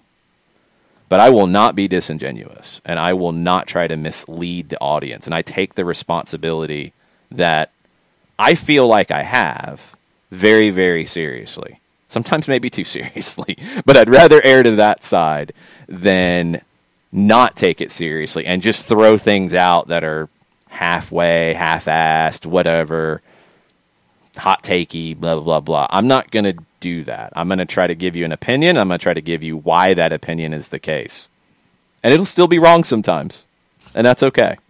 But I'm not going to try to mislead you intentionally ever. That went a whole different way than I thought it was. Sorry. Well, yeah, but being disingenuous is giving the impression that you're doing something on purpose, whether you believe it or not. You say something just to get a reaction, and you're just putting it out there in the ether as something to say, as opposed to something that you may or may not believe. No, and this is why I got upset by it, John. Like, calling somebody disingenuous is not implying anything. It's literally saying that they lied intentionally. That's what the word means. It's not. You can imply things and insinuate things. That wasn't this. This was specifically like, yeah, he lied to people, knowing that Joseph Martinez's injury was going to wreck the season. He lied. I didn't know that. I thought they would solve it. I thought it would be better. They didn't. And a manager isn't here anymore, probably in large part of that.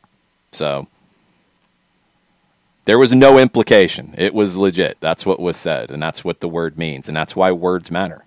And that's why if you're going to put stuff on Twitter with words to it, you got to pick your words carefully. Mm-hmm. You got to pick your words carefully. You got to pick your stands carefully because, yeah, every word matters. And personally, I've never put anything out there to just say something. It's something that I've believed. It's something that I've covered. It's news that's out there.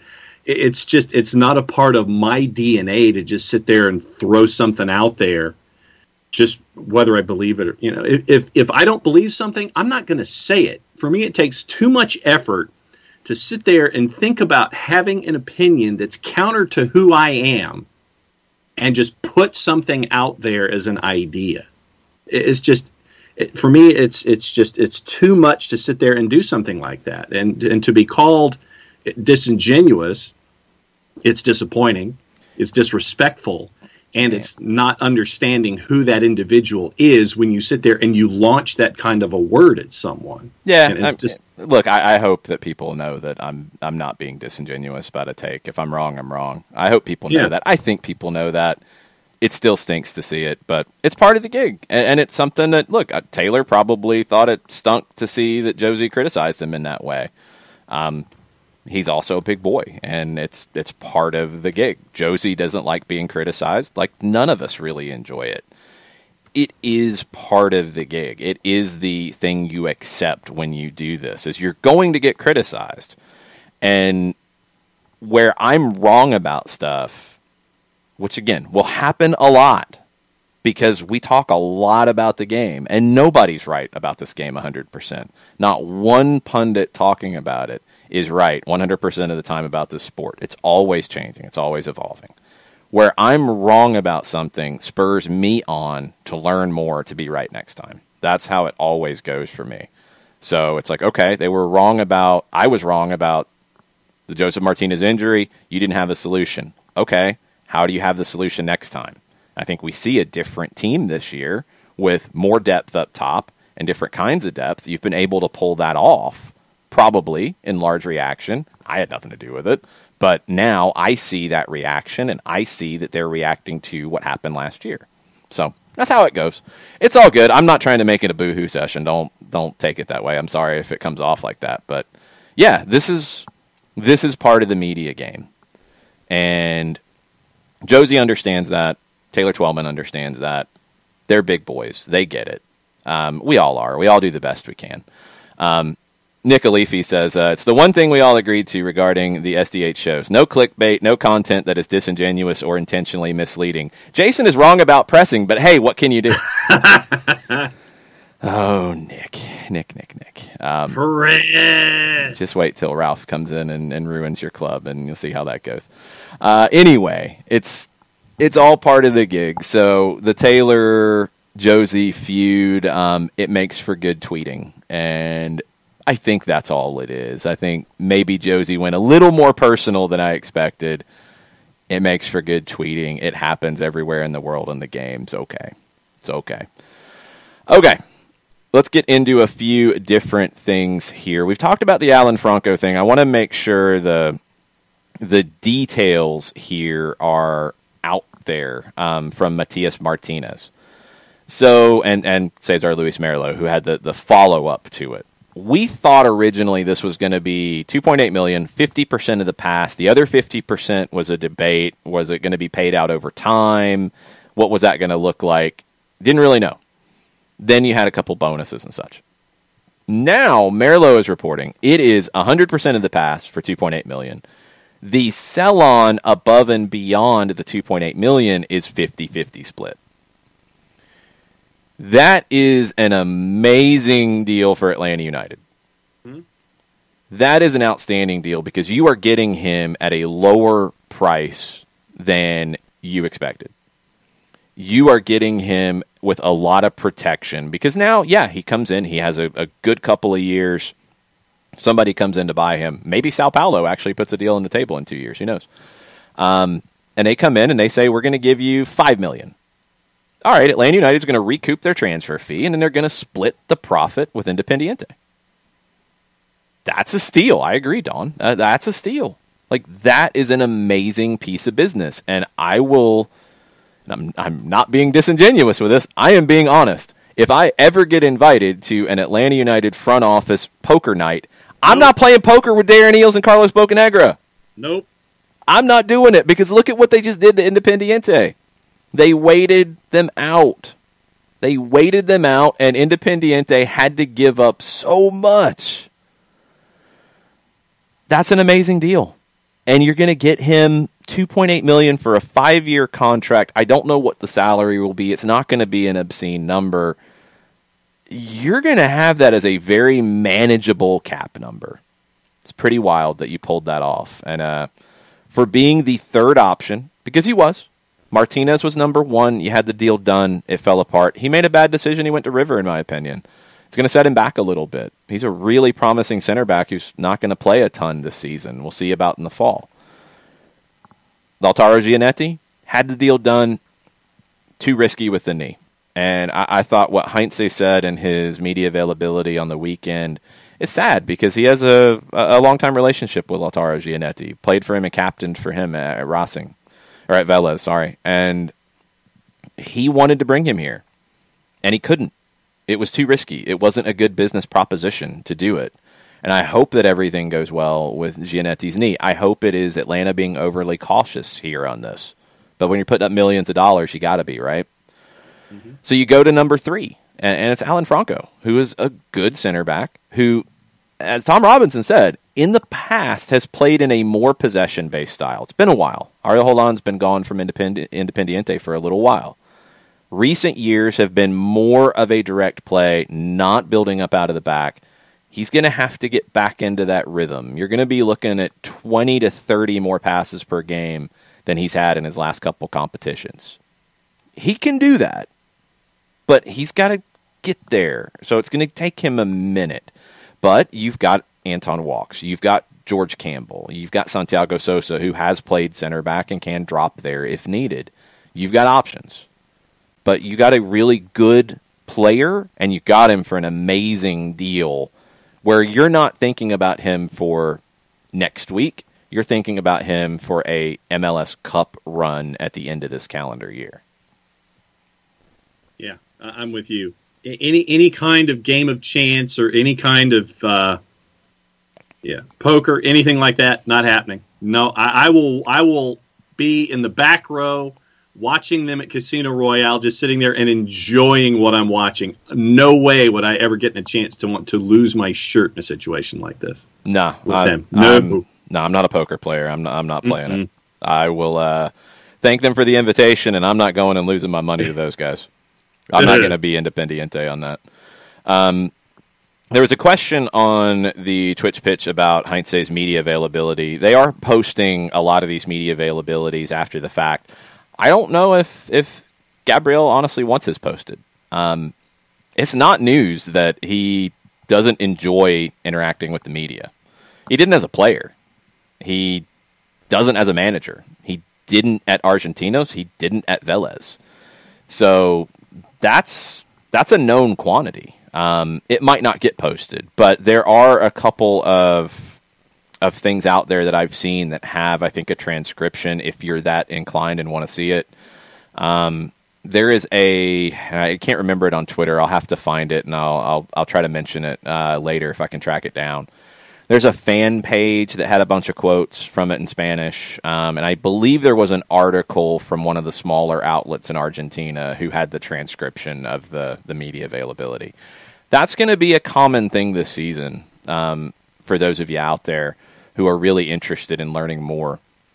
You're going to have analysis of Atlanta United from an international audience, mostly Argentine, but also English, also others in Europe who are very high on Gabriel Heinze as a future big-time manager. He's inspired a lot of analysis of his work, and I think that will absolutely be part of the conversation here in Atlanta because it's a high-profile gig. So there's going to be a lot of stuff, not from local writers, and not with interviews and quotes from Gabriel, but looking at games and breaking things down and really deep dives into tactics and philosophy. That's going to be new and it's going to be fascinating. So I'm looking forward to seeing it. Everything he says will be dissected worldwide. And it's going to be a different situation, and I'm sure he hates that. I think anybody would, again, like we talked about, because you say something and then people twist it and then you get angry about it and then we're back to this whole conversation, right? So I don't know if that one will come up there, but if you start to follow and you start to look and you do some searches, you can find all of the stuff because it will get talked about a lot. And a good bit of that conversation might be in Spanish. And hey, Google Translate can be your friend, but also try to understand some of the context around it because that's what I've been trying to do with learning more Spanish. And I keep reminding myself it is a marathon, not a sprint, because I get frustrated and I try to read it better and I try to pronounce things better and I try to understand more. But you just have to keep working at it. And if you're interested, paying attention to the conversation around Gabriel Heinze can be a really good way to learn more about it because you have to get that context. You have to get some of the big picture, and you're going to learn some new phrases. I went back with Gustavo on one where I was reading some quotes from him about his time at Vélez and the way he saw the game, and he called the wingers, who a lot of times in Spanish are called extremos, he called them, it was spelled like wines. And I had never seen that phrase, and it wasn't one that I found in like trying to look it up in translation. And Gustavo told me that it comes from, it's more of a slang term for wingers, but it also comes from the rugby world. So that was one. And Tommy, yeah, that was one that I had never seen. Like, I guess you would say weenus. I had never seen that as an explanation, as a term for wingers. So I'm like, what's he talking about? Like, he's not talking about wine. Like, what's going on? And I was able to piece the context together to know like the players he was talking about. I know it's the wingers. I had never seen it. So there are things out there, and they're going to constantly get updated because new terms come into the lexicon. Golazo Argentino, as Tommy points out, has a great Argentine Spanish soccer dictionary on the website. Maybe they had that term. I didn't see it when I was looking it up, so maybe they had it and I missed it, and I would have found this sooner. But Gustavo was a big help, and I'm sure Gustavo will be a big help to the SDH community for everybody who knows Gustavo, with some of that context, because Argentine Spanish is pretty different, and there are some terms in football that are very unique to Argentina that might be tough for all of us to wrap our head around. But we're going to really try hard to bridge that gap as best we can as a Gringo show, and we will do our best. But yeah, it's as Burns says on the Twitch pitch, the tactical nerds will circle around Atlanta, which is cool. It will be, because there's going to be a lot of conversation with that stuff. I can't wait. I mean, we're a few days away, and I can't wait to get stuck into this game on Tuesday and see what it'll look like in a competitive situation. It's going to be a fun year. It's going to be a year that is maddening at times, because there will be mistakes that will drive people crazy, including the staff. There will be great performances. I think there's going to be some ups and downs early, especially. But this, in my opinion, is the way forward for Atlanta United. And it's really going to be a fun ride with Gabriel Heinze here in town. And he might not talk to the media a lot, but he is going to be tireless with trying to make this team as good as it can possibly be.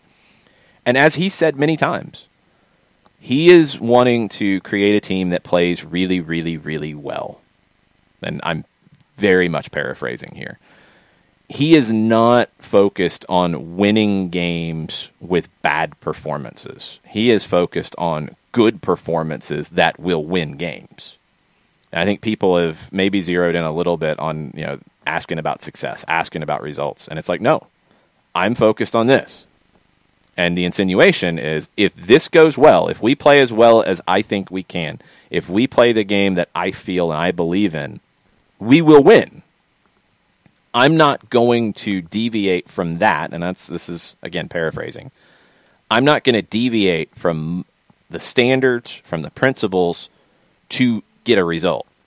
It's going to be more about strong performances that lead to results. I'm looking forward to it, and it's you've got the new coach, you have the players that are coming in, and when you have someone come in like Heinze, and from what we've seen in the YouTube clips about press conferences and how he addresses the younger players, and I mean, in a way, it's like having a philosopher as a coach and getting to learn philosophy from a philosopher. So for me, I'm looking forward to it, and I'm enjoying the journey so far from the philosophical standpoints, and now you get to see it come out on the pitch in very short order. You get a lot of managers, and this isn't purely an Argentine thing, but in Spanish-speaking countries, not every manager is called this term. Heinze absolutely is somebody who would be called a profe. It's almost like more of a teacher. But profe is a word that a lot of players will call their manager. And it's a sign of ultimate respect and the way that I take it, because you're not just a coach, you're not just the manager, you're a teacher. And I think Gabby is somebody who will be a teacher to these players. And in the limited things we've seen, one of the things that has jumped out to me that I'll always remember from that Charleston day was pulling Tyler Wolff off the field and breaking out the tactics board with him. Yep. That is, I think, the epitome of what we're going to see from Gabriel Heinze.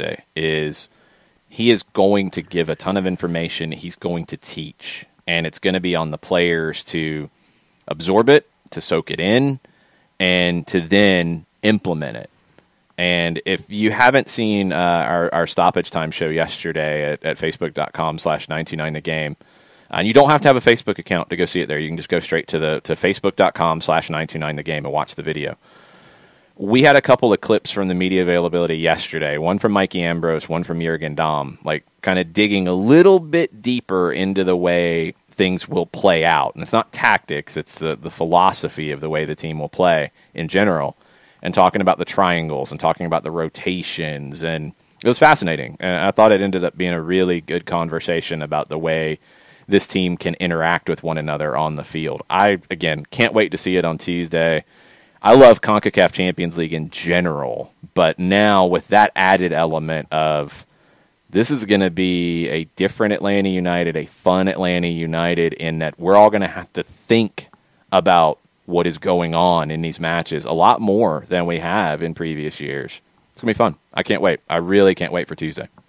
Yeah, and when you got out the not just the dry erase, but the magnet board. It was a magnet board, right? Yeah, I went to the tactics board because sometimes you have to do that to break things out. Yeah, and that to me, when I was watching yesterday, seeing the tactics board and understanding the triangle and the options that players had, and all that kind of stuff, it was an interesting watch with you yesterday going through the tactics board as just ideas that you could be seeing on a regular basis. So recommended viewing. I will underline, exclamate, and italicize that yesterday's stoppage time is recommended viewing for anyone. It's gonna be fun, and I think this conversation came up earlier, and it's on the docket for Jess and I to dig into on the next Written on the Pitch. Both of our schedules have been chaotic, so we've got one coming probably next week. I want to say it was Burned who asked it, and it feels like a Burned kind of question. That's a good thing. About do we have these conversations in the women's game about tactics and philosophy and all that as much? We need more. We do. Total Football Analysis, which is a really good resource and good website, they do have a subscription model. I've subscribed because I like the product a lot, and they have magazines that come out as well digitally.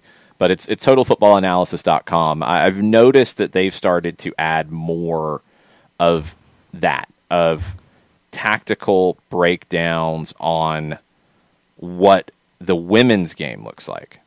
And that's very cool to see, and it's a really important part of the conversation because it needs to be more of it. For example, there's one that just came up about Brighton and why a Dutch midfielder is key to their Women's Super League progress this season.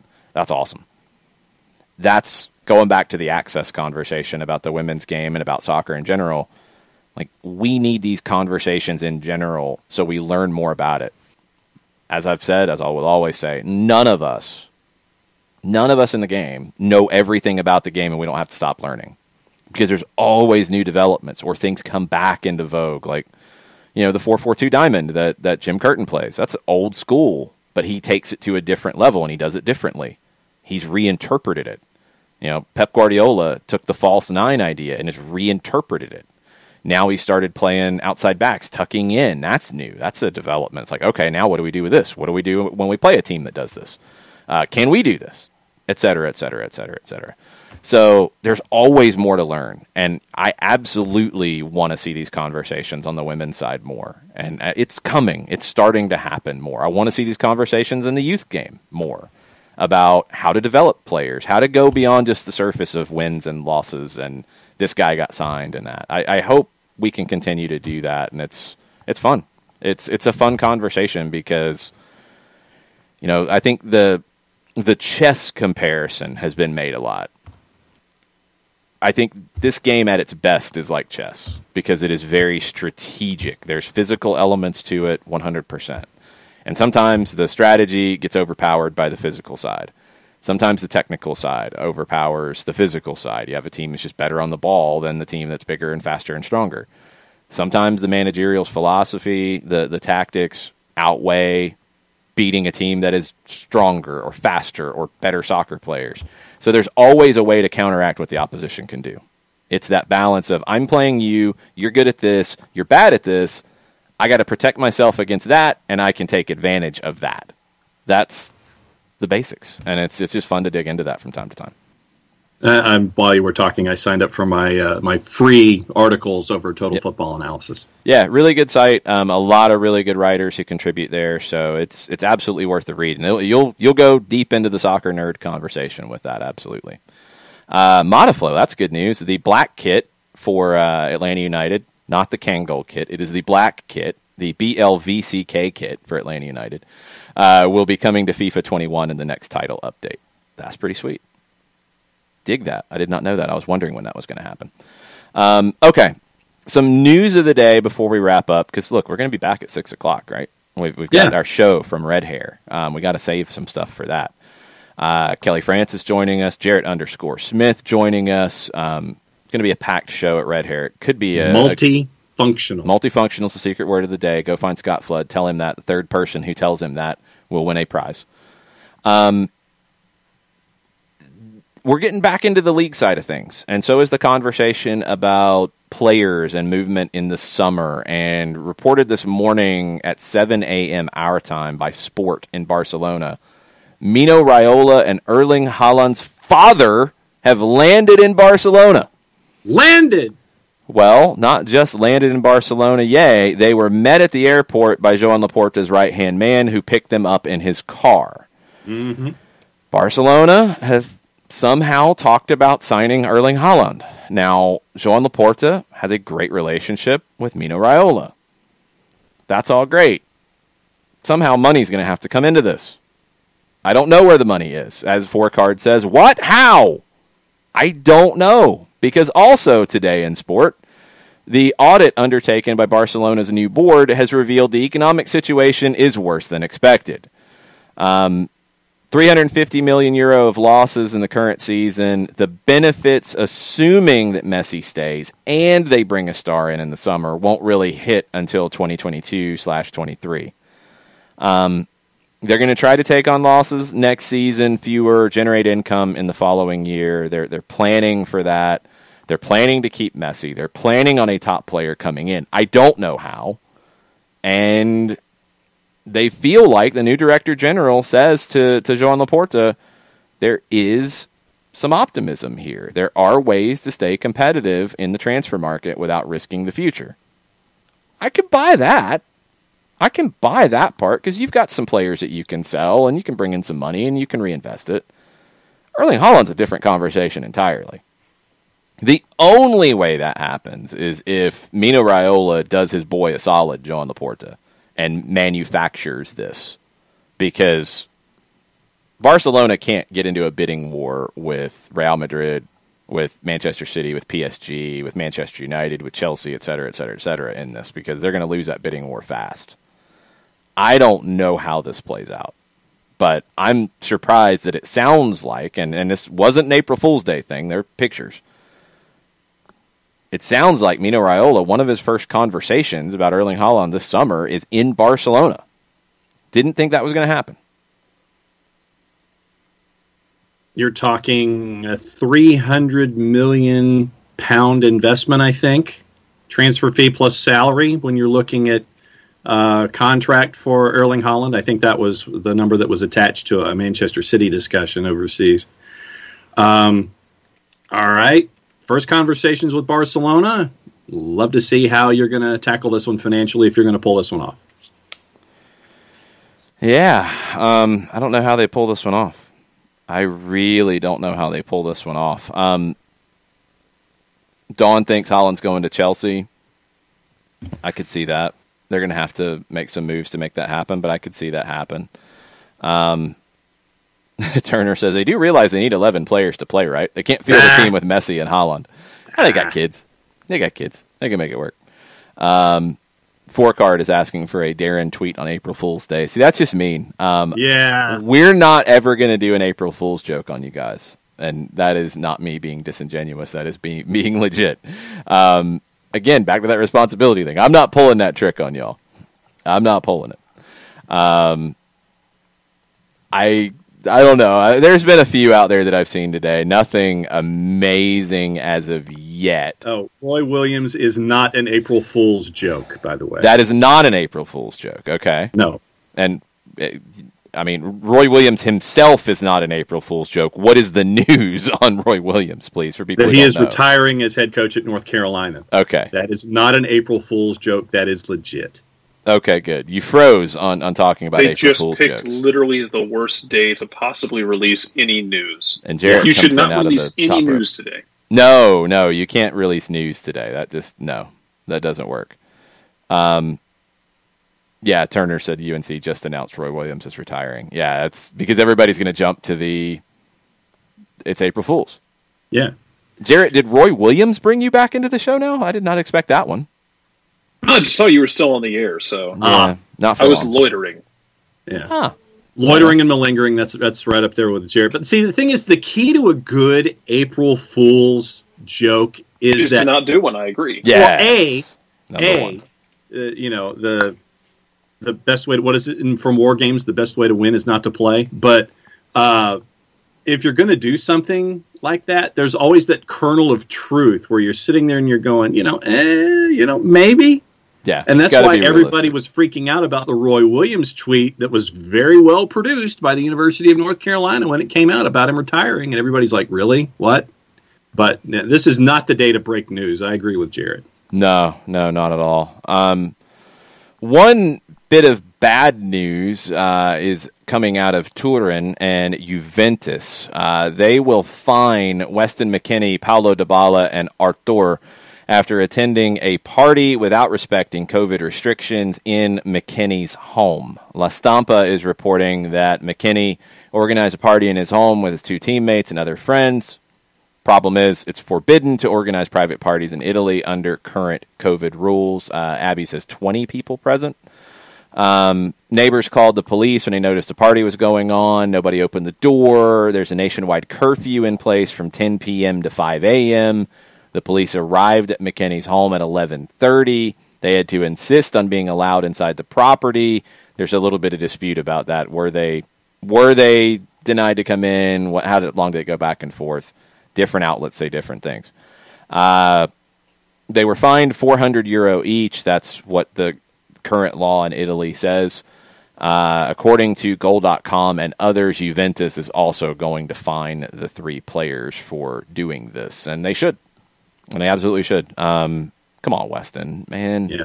Don't do dumb things like this because Don't this be a is blockhead. dumb. Yes, exactly. Yes. Romeo Agresti is reporting that Juventus are absolutely furious with Dybala, McKennie, and Arthur.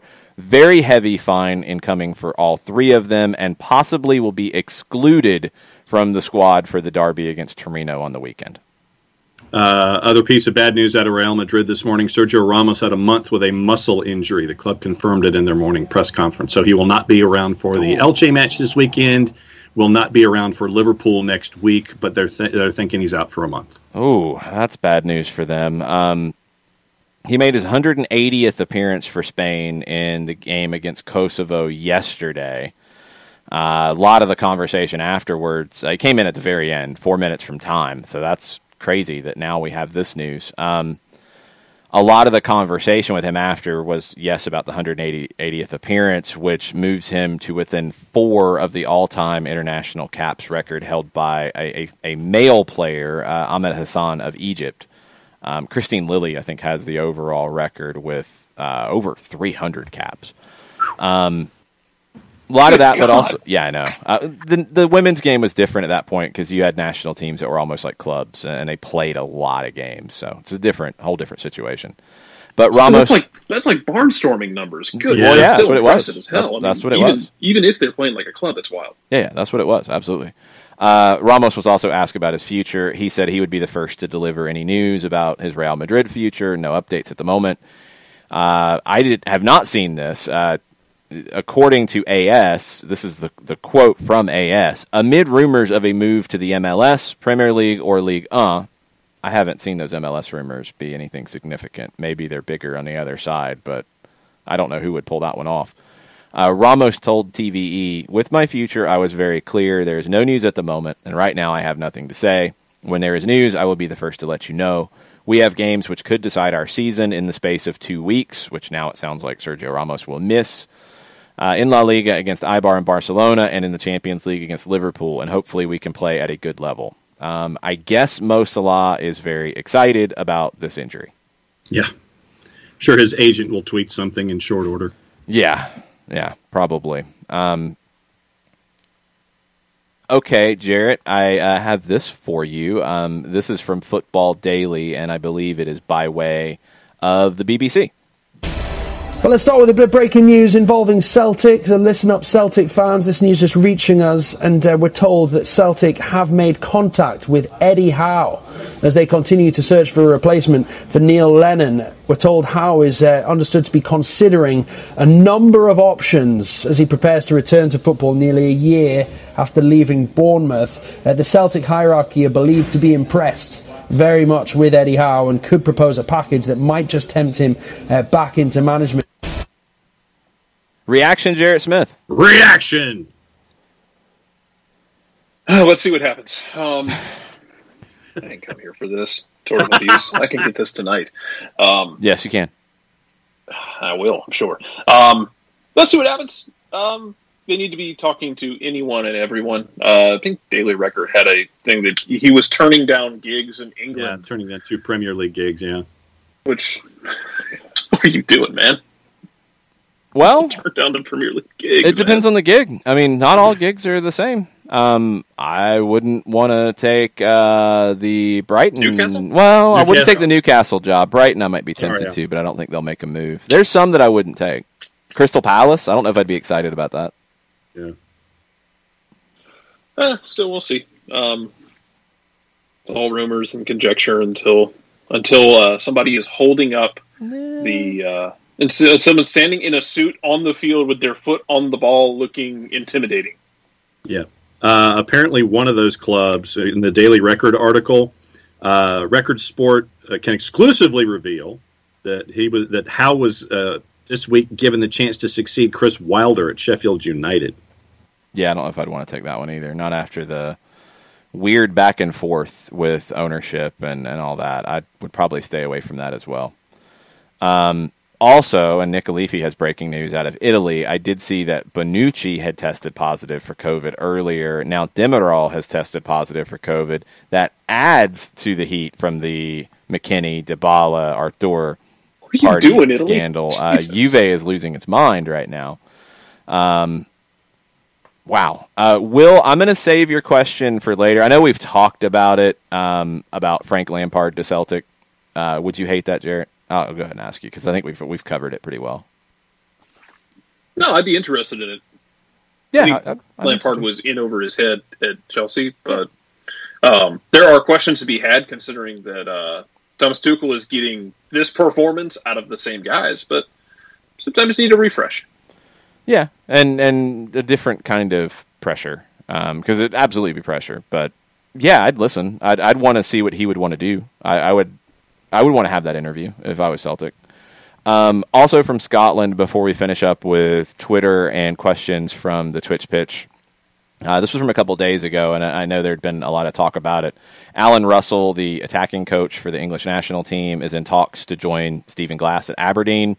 Russell wants to be able to continue with England, and the FA would be okay with that, with him going to Aberdeen, but then joining up with the national team as well, doing both. And it's not unprecedented. It happens. And I guess it's down to Aberdeen on if they're going to do this or not. But Alan Russell would be a great get. And Russell's another guy who has connections to Glass.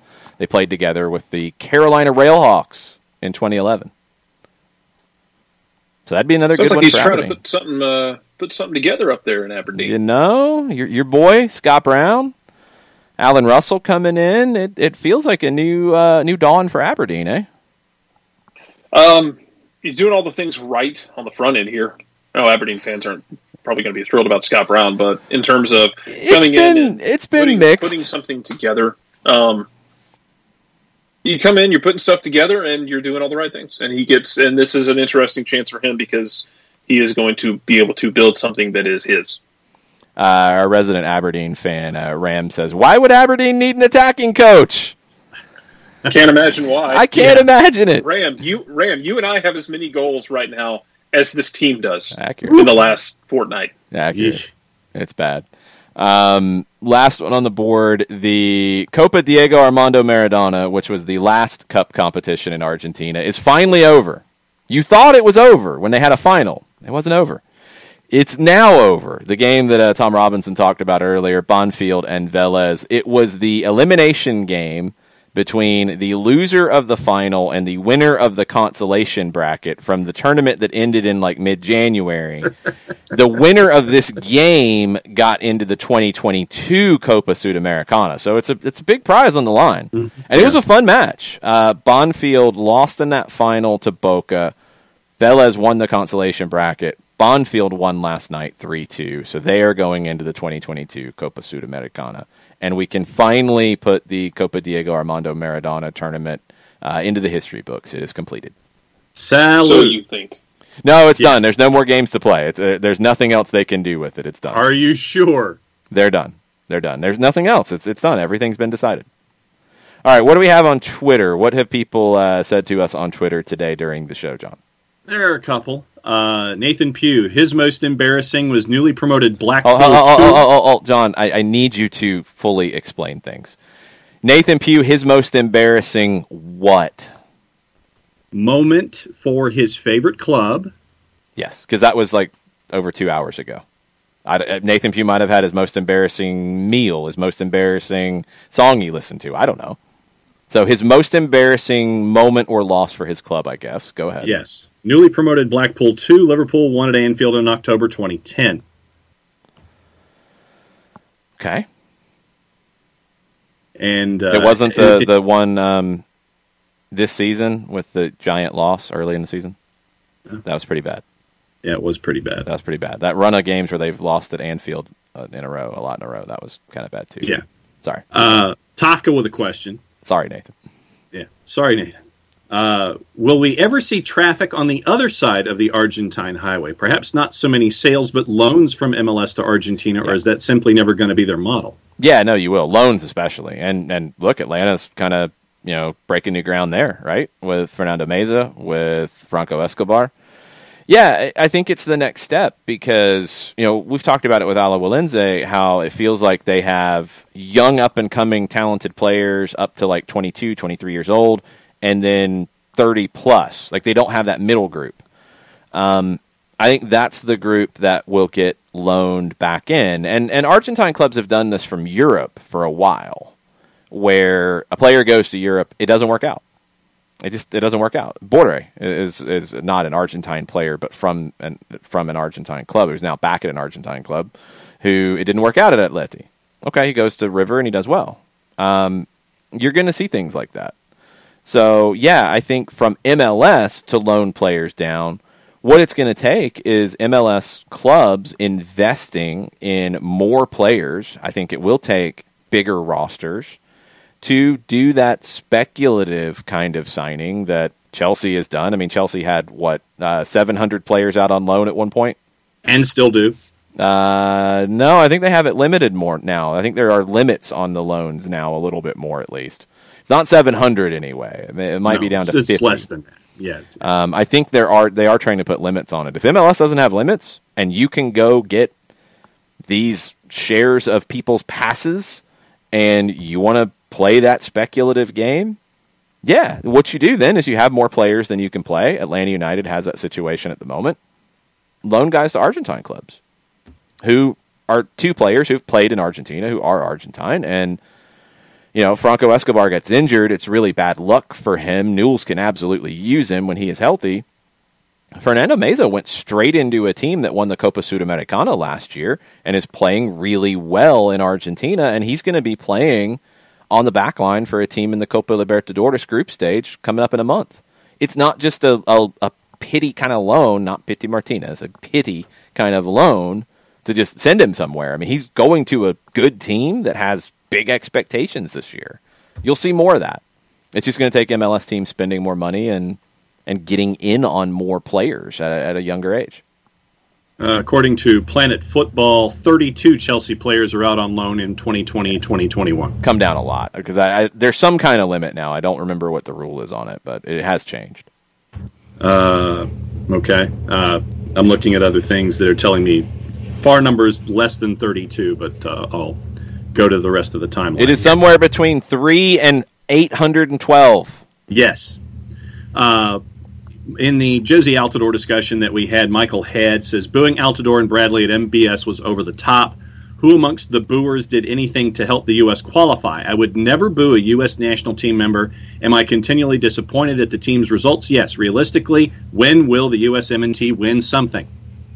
Well, they won the Gold Cup in 2017. I mean, they have won things. Now, what something are we talking about? Winning a World Cup? You might be perpetually disappointed because it's a very small club that has won the World Cup. The last new World Cup winner was Spain in 2010. And, I mean, Spain, you think of as a powerhouse. They hadn't won the World Cup until 2010. Belgium is an amazing footballing nation. They've never won a World Cup. There's a ton. You know, like for the U.S. to have not won a World Cup, that's actually not a surprise by any stretch. If that's what we're talking about, that's a really high bar that might not ever be reached. And it doesn't mean that the U.S. hasn't been good. It's just reality. The U.S. needs to get back to being, which they have been at times, not for a little while, the best team in CONCACAF. They need to be the best team in CONCACAF. That's what they can control. Mexico's that team right now. I think Mexico will be that team at the end of the qualification process. The U.S. needs to pass Mexico. That's it. But coming into this qualification process, you need to be higher than 5th, which is where you were last time. They should do that. I think they have reestablished themselves as the number 2. Now they got to play like the number 2, and they got to look at how we can be better than the number 1, which is Mexico.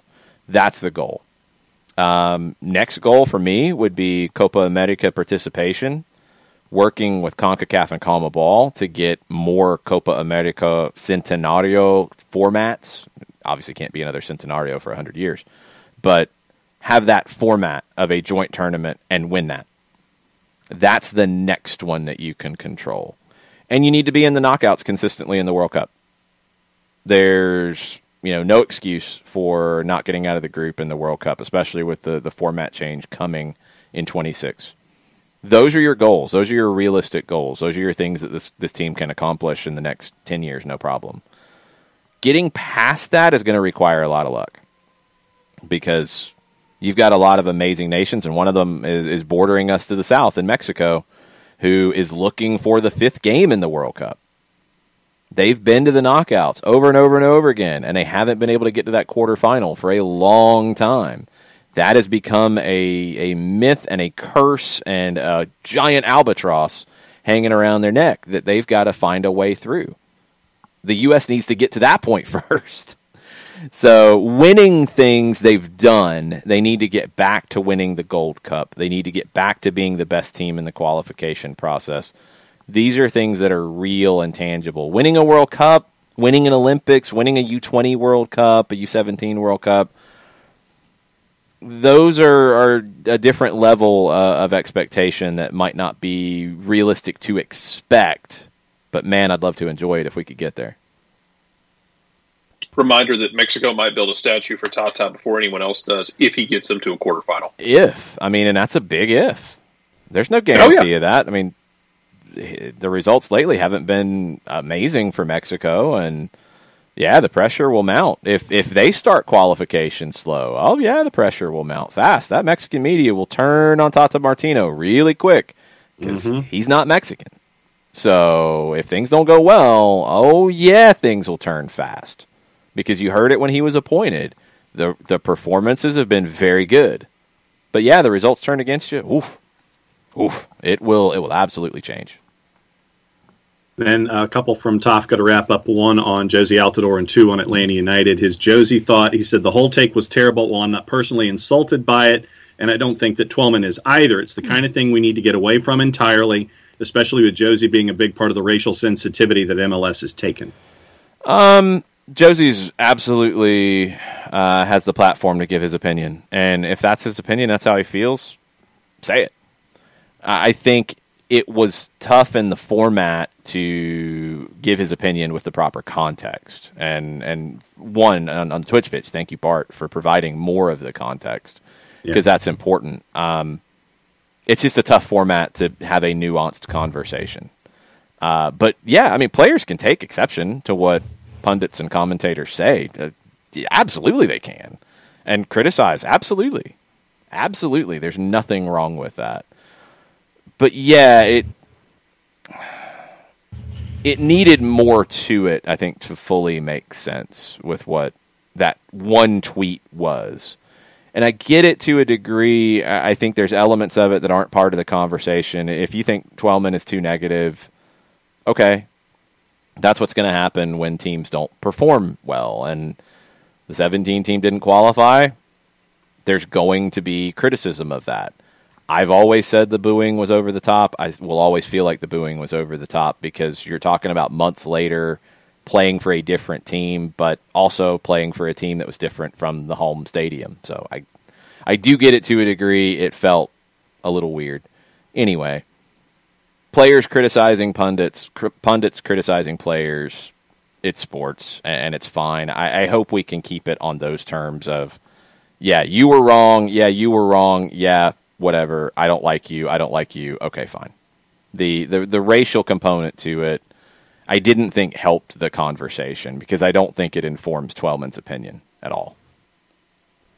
Then Tofka's 2 Atlanta United questions. Is it fair to say Alan Franco is a player that would normally be a DP level signing that we're getting for ridiculously cheap TAM deal? No, that's too much. Alan Franco wouldn't be a designated player level signing.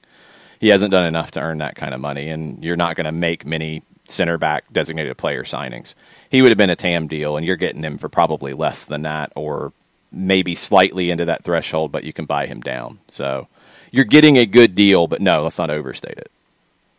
And then the last one, he says, FDB came up short, difficult circumstances or not, but is it just me, or does there feel like an entirely different feel to Gabby's start, that there is an added and substantial cerebral element being laid out? I feel like our players are set to grow so much more. Some of that's the presentation. Some of that's the presentation from the local media. I mean, go back and when Frank DeBoer was hired, people were negative on it from day one, from minute one.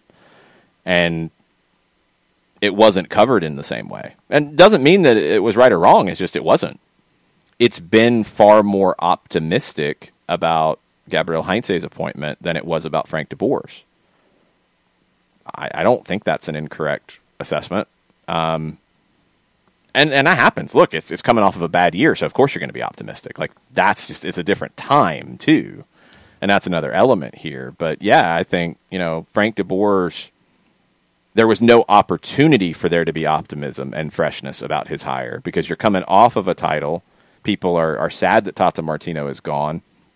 People felt like it was a giant departure from where you were, which I have always disagreed with, and I will always disagree with. And I think I've explained why, because that's why the Tata, Frank, Heinze progression is not out of bounds. You have so many similarities in the way they see the game and so many touchstones between the three of them. That's why it makes sense. But there was no acceptance of it possibly working out for Frank DeBoer in Atlanta from day one. Here, there is a lot of optimism about it working out for Gabriel Heinze. And that changes the way it feels, I think, for the fan base, which is it's just part of the gig. I thought Frank had a good year. Frank won 2 trophies. Frank got to the Eastern Conference Final. I think it's impossible to say 2019 was a failure. 2020 was. And he didn't handle it well, and he didn't handle losing Joseph well. A lot of managers wouldn't. He didn't. So the relationships broke down. Time to move on. Now it's a new era, a new day, and you're building on what's happened before. But Frank DeBoer didn't dramatically change this team like some people would think. The positional play element, absolutely there. And Gabriel Heinze will take that, build upon it, but then really add the element of pressing up high and trying to win the ball back higher up the field and not dropping to defend deeper. That's going to be the biggest change. That's not a dramatic philosophical change. That's not. So I don't think Frank was ever going to be allowed to have that positive feeling about his time here. I don't think that was ever going to be on the cards because Crystal Palace, because Inter, because people wanted somebody different. People thought that he was a bad guy or a bad hire because the English media said that he was, because Jose Mourinho said that he was, et cetera, et cetera. And that permeated throughout his time here. Even when he had success, it permeated through it. It's great for Heinze that he's got that positive feeling about his time here. I think it will serve him really, really well. We're caught up on Twitter. I have a construction crew behind me. Oh, good times. Okay, I think that's about it. Twitch pitch. You guys are going to be back with us tonight at 6 o'clock at Red Hair. Jarrett Smith, you're going to be with us at Red Hair. Are we going to talk about Celtics managerial situation? Maybe. God, hopefully not much. Maybe. Are we There's going better things to talk about? Dun, Yes. dun, dun. Like CONCACAF Champions League, like Atlanta United, like Gabriel Heinze, like Santiago Laugh about Sosa. Germany some more. We can Sorry. laugh about Germany. Johannes. Sorry, Johannes. We can laugh about that. We can look ahead to the weekend with Leipzig and Bayern. We can look ahead to all these different things. I think we have a new final development, maybe not final. Now Josie and Taylor Twellman are going back and forth on things. Oh, boy. We will see where this continues to go. Josie is not a fan of Taylor Twellman at all, and that's what's out there. I'm going to share it just because it's been a topic of conversation. Taylor tweeted out an hour ago, no matter what we do on the field, it's what we do off the field that is most important as athletes. What Josie Altidore is doing with his Josie Altidore Foundation, especially in Haiti, is changing lives. Join me in supporting his cause, and a link to Facebook page. Josie quote tweeted that and said, "Your money can't fix this, quote, big, strong, powerful, unquote, issue. Acknowledge it and be better. I don't want nor need your charity." That's a whole different element into the conversation that I don't know if Twellman said that about Josie specifically. I'm not sure. That is a very big conversation in the way players are described. It does happen. There are stereotypes of players, and it's something that all commentators need to try to break through. There are also players who are big, strong, and powerful of all races and persuasions. And it is a descriptor of players. It can't be the only descriptor of players, and that's something that has to get better. I don't know if there is bad blood between Josie and Taylor Twellman because of something specifically relating to that. I don't know. I don't have transcripts of Twellman calling games that Josie Altidore has been part of. I don't know if this has been a recurring thing. I do not know. But, yeah, now it's getting a little beyond I don't like your take and you're being too negative. Now it's going into a whole different conversation that those two need to sort out off the record. Mazzano, I don't know if that's necessarily true that Josie's being a blank. He's got an opinion, and he's absolutely he has the platform to speak on it, and he should. If that's how he feels, that's how he feels. But people will not like that opinion, and he's got to be ready to deal with that blowback. I think it's going to a whole nother level that is not necessarily necessary. Oh, boy. Okay, well, we got this to go. If we're trying to leave, well, we can't leave, I guess, because we have this. Tweet from Darren Eels. Frankly, on a day like today, how about the club welcoming a new signing along the lines of a David Fairclough?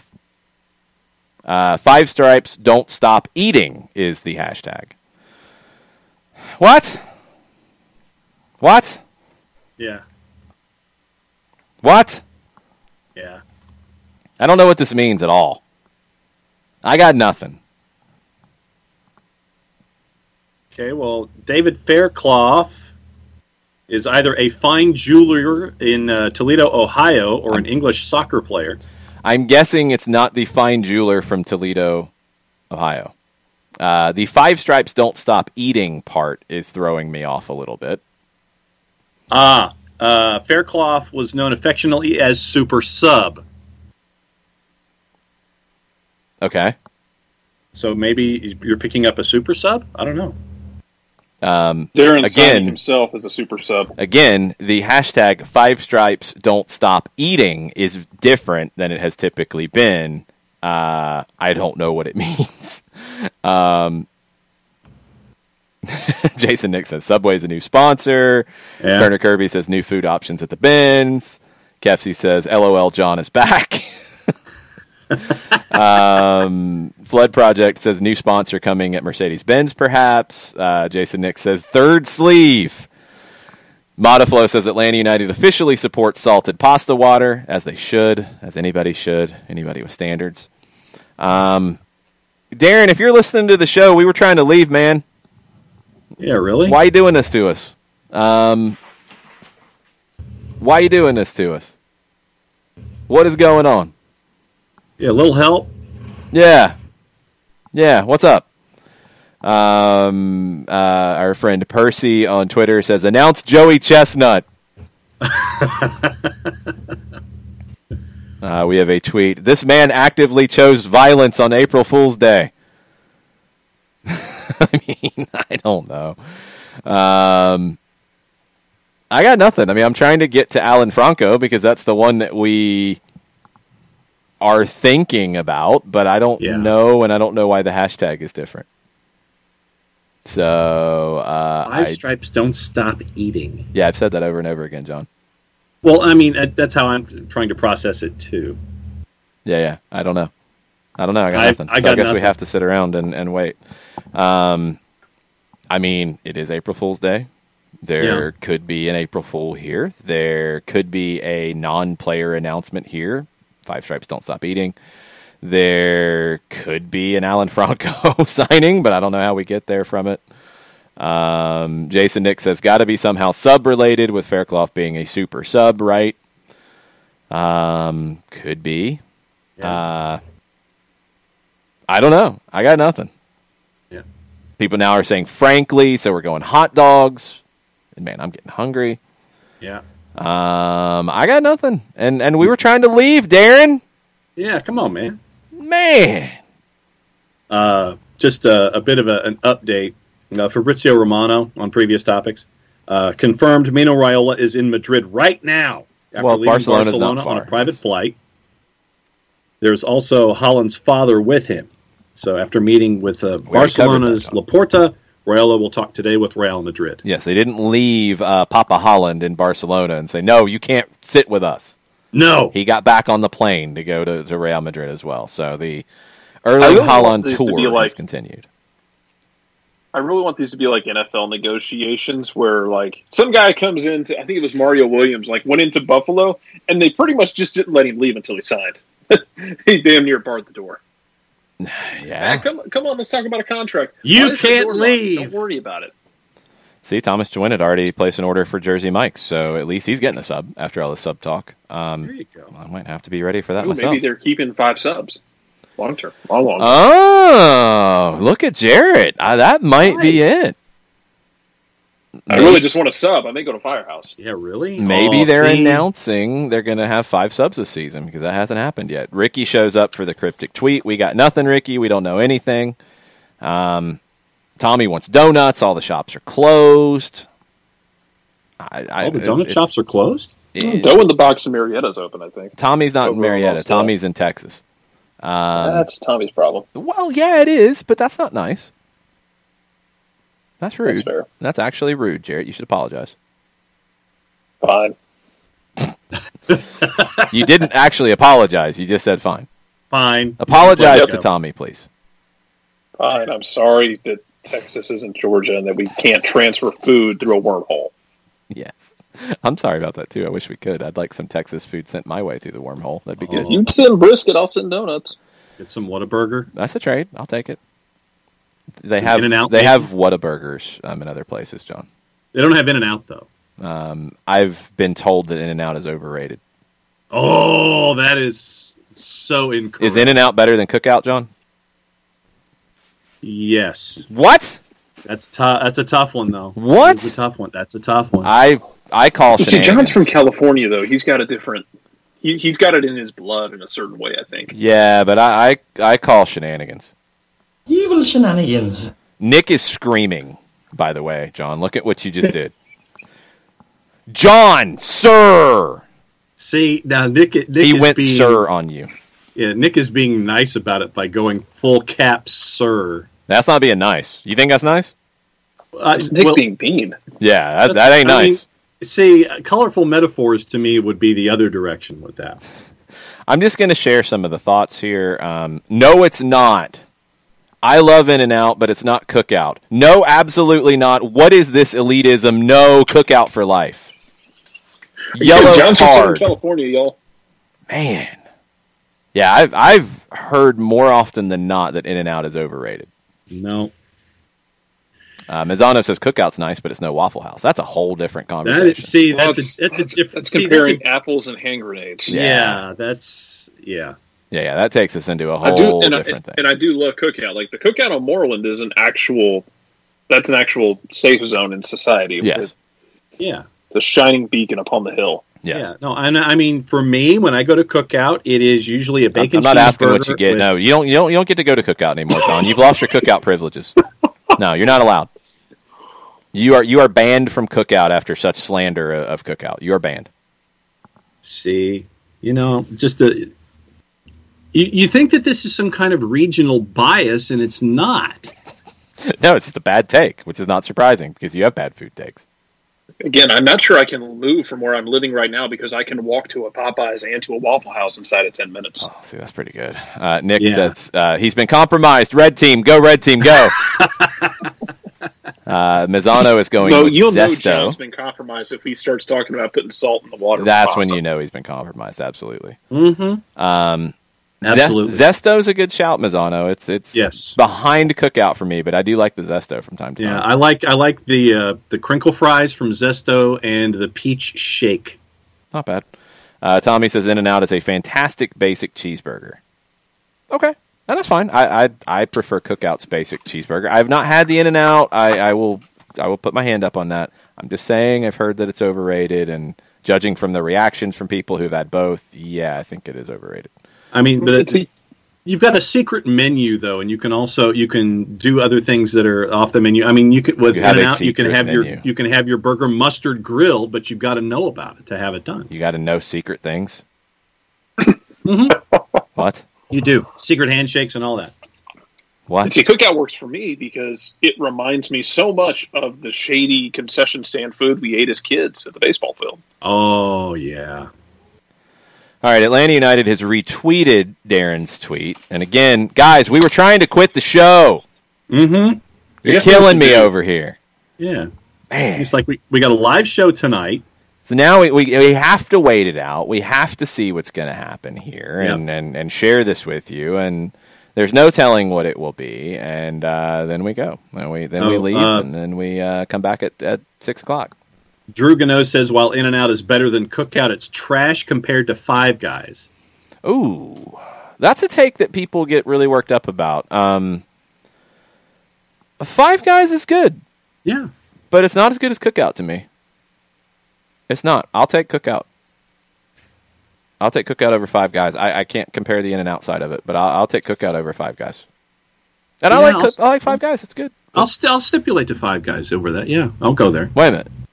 You're stipulating to what? I just said Cookout over Five Guys. You're stipulating to Five Guys. And I'm agreeing to Cookout being better than Five Guys. Okay, you stipulated to Five Guys. I was confused. But you think In-N-Out's better than Cookout, right? Yes, I do. Okay.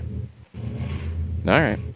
Yes, Mazzano, you can't go to Five Guys unless you have the income of Five Guys. That is correct. True. That is true. It is a little pricey. Cookout is a much better deal. Yes, it is a more economic option. The Cookout is the most calories you can get for your dollar. Calories per capita? I mean, you could eat it. You could eat like a tray of Cookout, and you could walk a lot further than you think in the Arctic tundras of Antarctica. Antarctic tundras, I guess. Jason, there's a lot of calories there. There's elephant seal level calories in a Cookout tray. It's good. Jason Nick's also correct. Get half the order of fries at Five Guys because they'll still give you more than enough.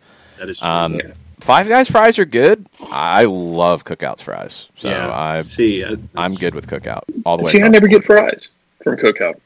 I've gotten them before. They're good. I always go with a burger, a quesadilla on the side, and probably Cookout rounds if they're making them, or the cheese curds. I like the cheese bites at Cookout a lot. Those are really good. Tafka says, if you think Darren didn't do this on purpose to keep y'all on air, y'all need to recognize. Well, he might be regretting it now that we're having a Cookout and In-N-Out and French fry conversation. Maybe there is a regret of keeping us on the air. Sorry. I don't. No, we got to have an John. insightful burgers discussion. Insightful. Mm-hmm. That's a word to use. Mazzano talking about Cookout. When you can get another entree in substitution for a side, Cookout is a great value. That is true. I can get a corn dog as a side. I think you can get, like, if I remember right, looking at it, you can get the 2 hot dog tray and get another hot dog as a side, which is ridiculous. Mm-hmm. Wildchara says Bojangles and Cookout over Chick-fil-A and Zaxby's ? Zaxby's, yes. I like Chick-fil-A, so I'm going to maybe refrain from that portion of it. And I don't have access to Bojangles on a regular basis, but it's really good. Bojangles is amazing. It is. It is. I just rarely get it. Guthrie's better than Zaxby's. Guthrie's is a million miles better than Zaxby's. Not even close. I used to love getting done with media availability at the training ground over off Franklin Gateway, and then coming back towards Delk Road, South Cobb Drive area, and then there's that Bojangles right there in the corner. Yes. 89. And during the winter time, when you can get the pork chop biscuit, yep. Oh, yeah. No, that's awesome. I do love that. 89 Allen says, if you guys ever come to Ireland, Supermax is amazing food. I like the idea of that trip. Well, we're going to Ireland then. Yes, we're going to sample it. I'm sure the Irish are freaking out about Cookout allowing you to get a quesadilla as a side, which is nuts. I already have to go to Scotland and drink Buckfast to see if that tonic wine, to see if it's as bad as everyone says it is. So, all right, Jarrett, this is in your wheelhouse. Mazzano says Bojangles is amazing. If you love dry biscuits, Martin's for the win. Martin's is the best. Martin's is the GOAT. I prefer Bojangles to, say, Popeye's biscuits, which are an actual attempt of murder through suffocation. Bojangles will step up from that.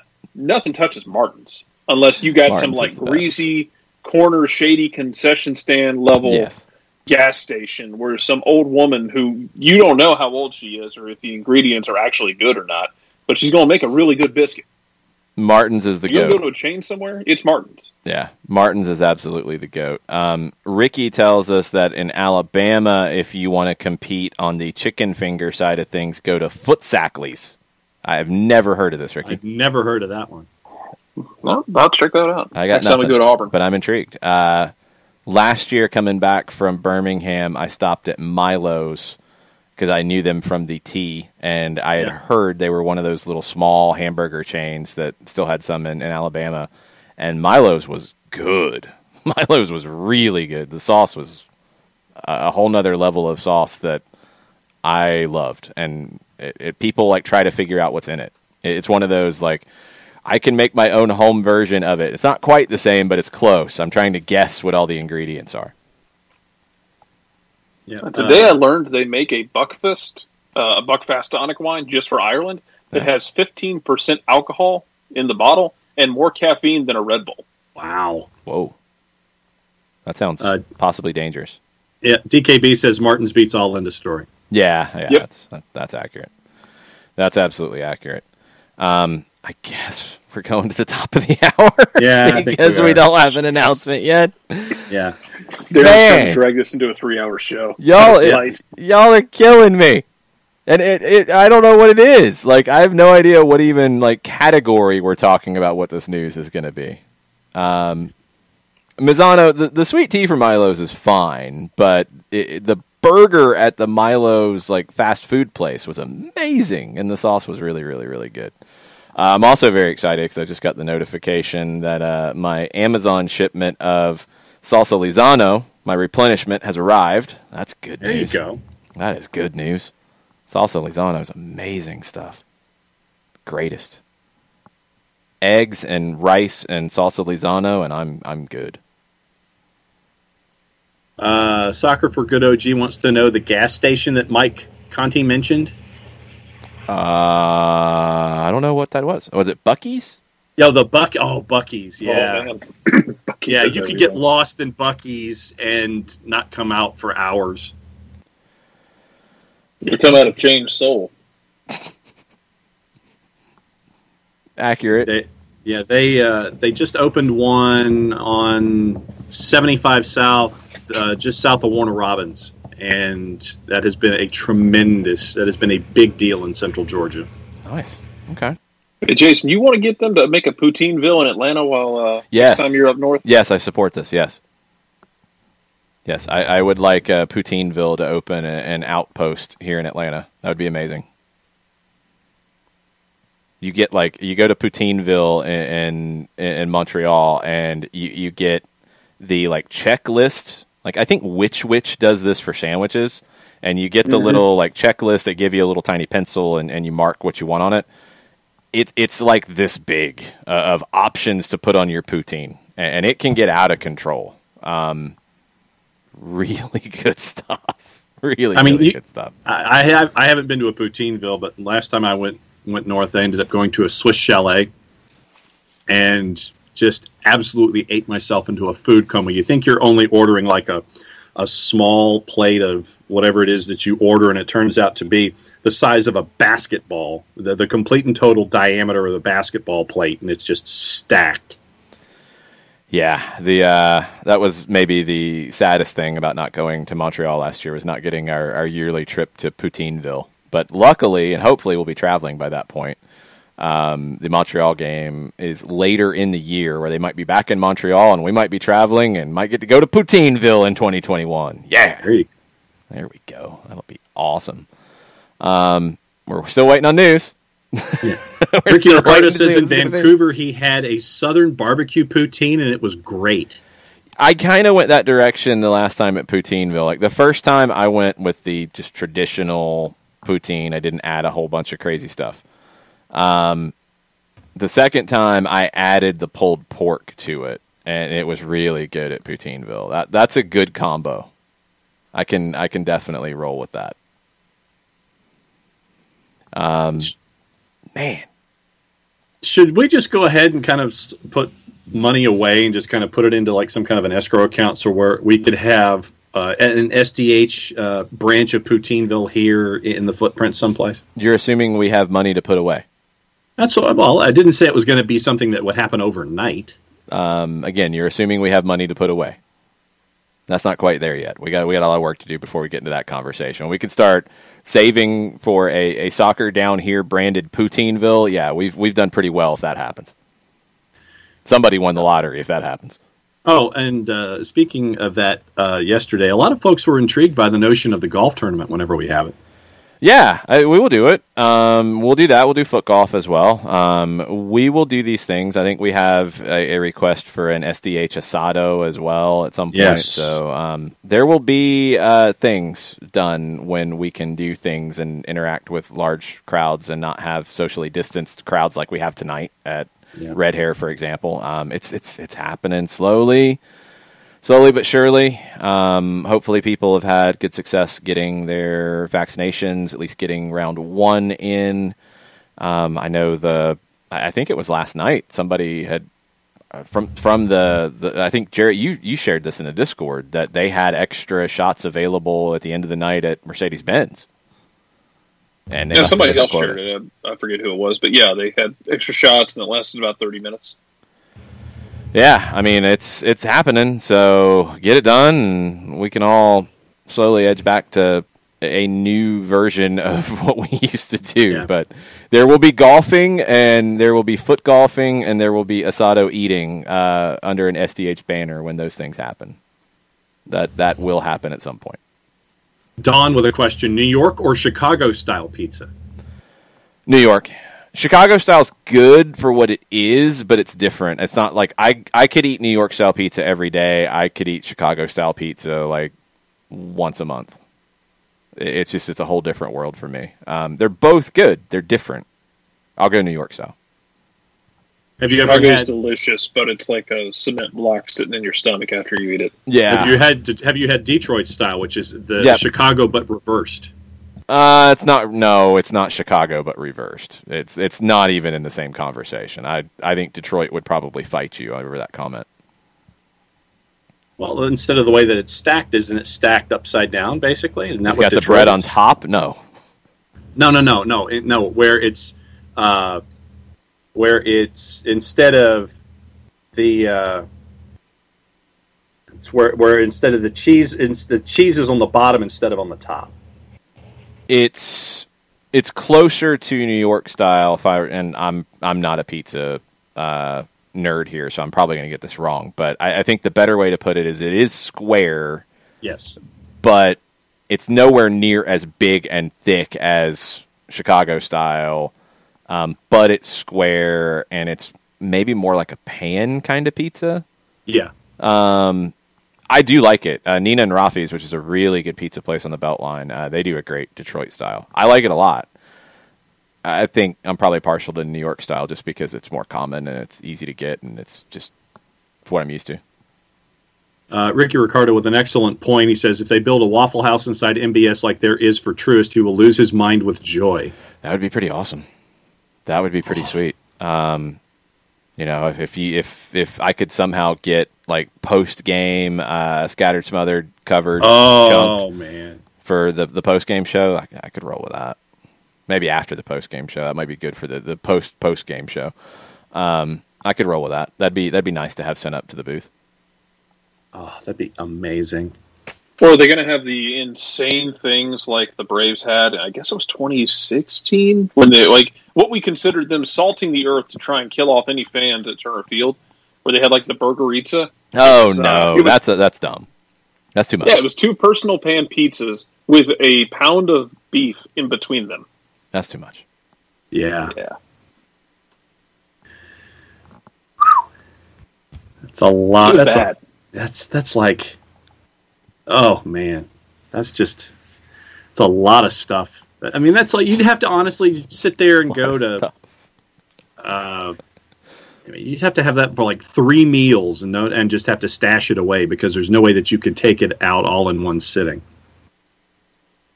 Yeah, but you're not stashing it away from the stadium. You're kind of stuck with it. Ugh. Baseball games take 10 hours, so I guess you'd be okay. Yeah, but true. Well, you're not wrong. Um, these days, you're not wrong. Okay, it's an April Fool's joke. Check everything today on April Fool's jokes. People are trying to be funny. Yes. I think we haven't been caught by anything yet, except maybe Darren Eels, as we wait for an answer out of what this is. Yes, come on, Darren. Man, maybe he really wanted to steal my money in a poker game, and that's his punishment. I don't know. We are waiting to see. We do, and this is not an April Fool's joke. Major League Baseball's opening day in Washington is postponed as coronavirus issues disrupt the Mets and Nationals.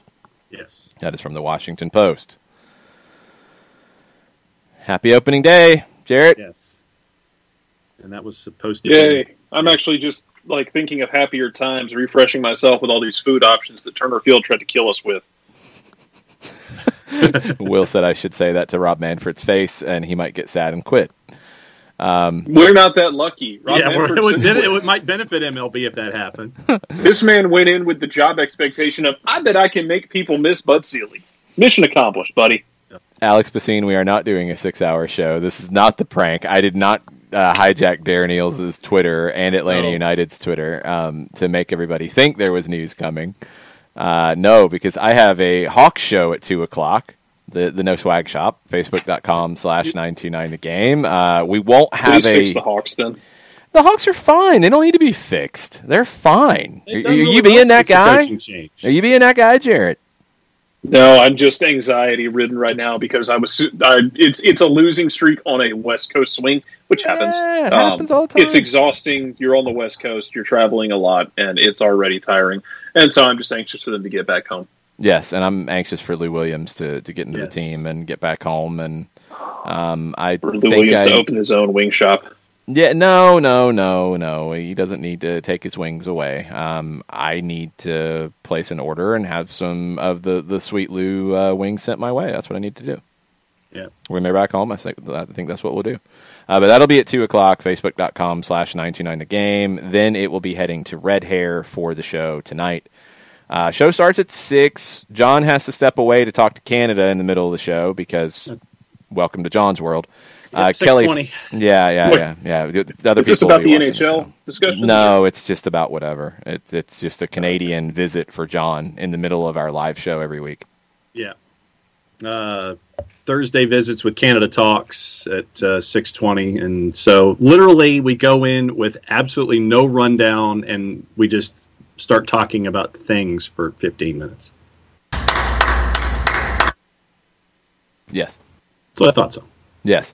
But when John steps away this time, there will be Jarrett Smith and there will be Kelly Francis to talk soccer with me and everybody at That's Red your Hair. own fault. Yeah, I know it is. Multifunctional. Yes, that is the secret word. That's a whole different thing. You go tell Scott multifunctional, you're the third person, you win a prize.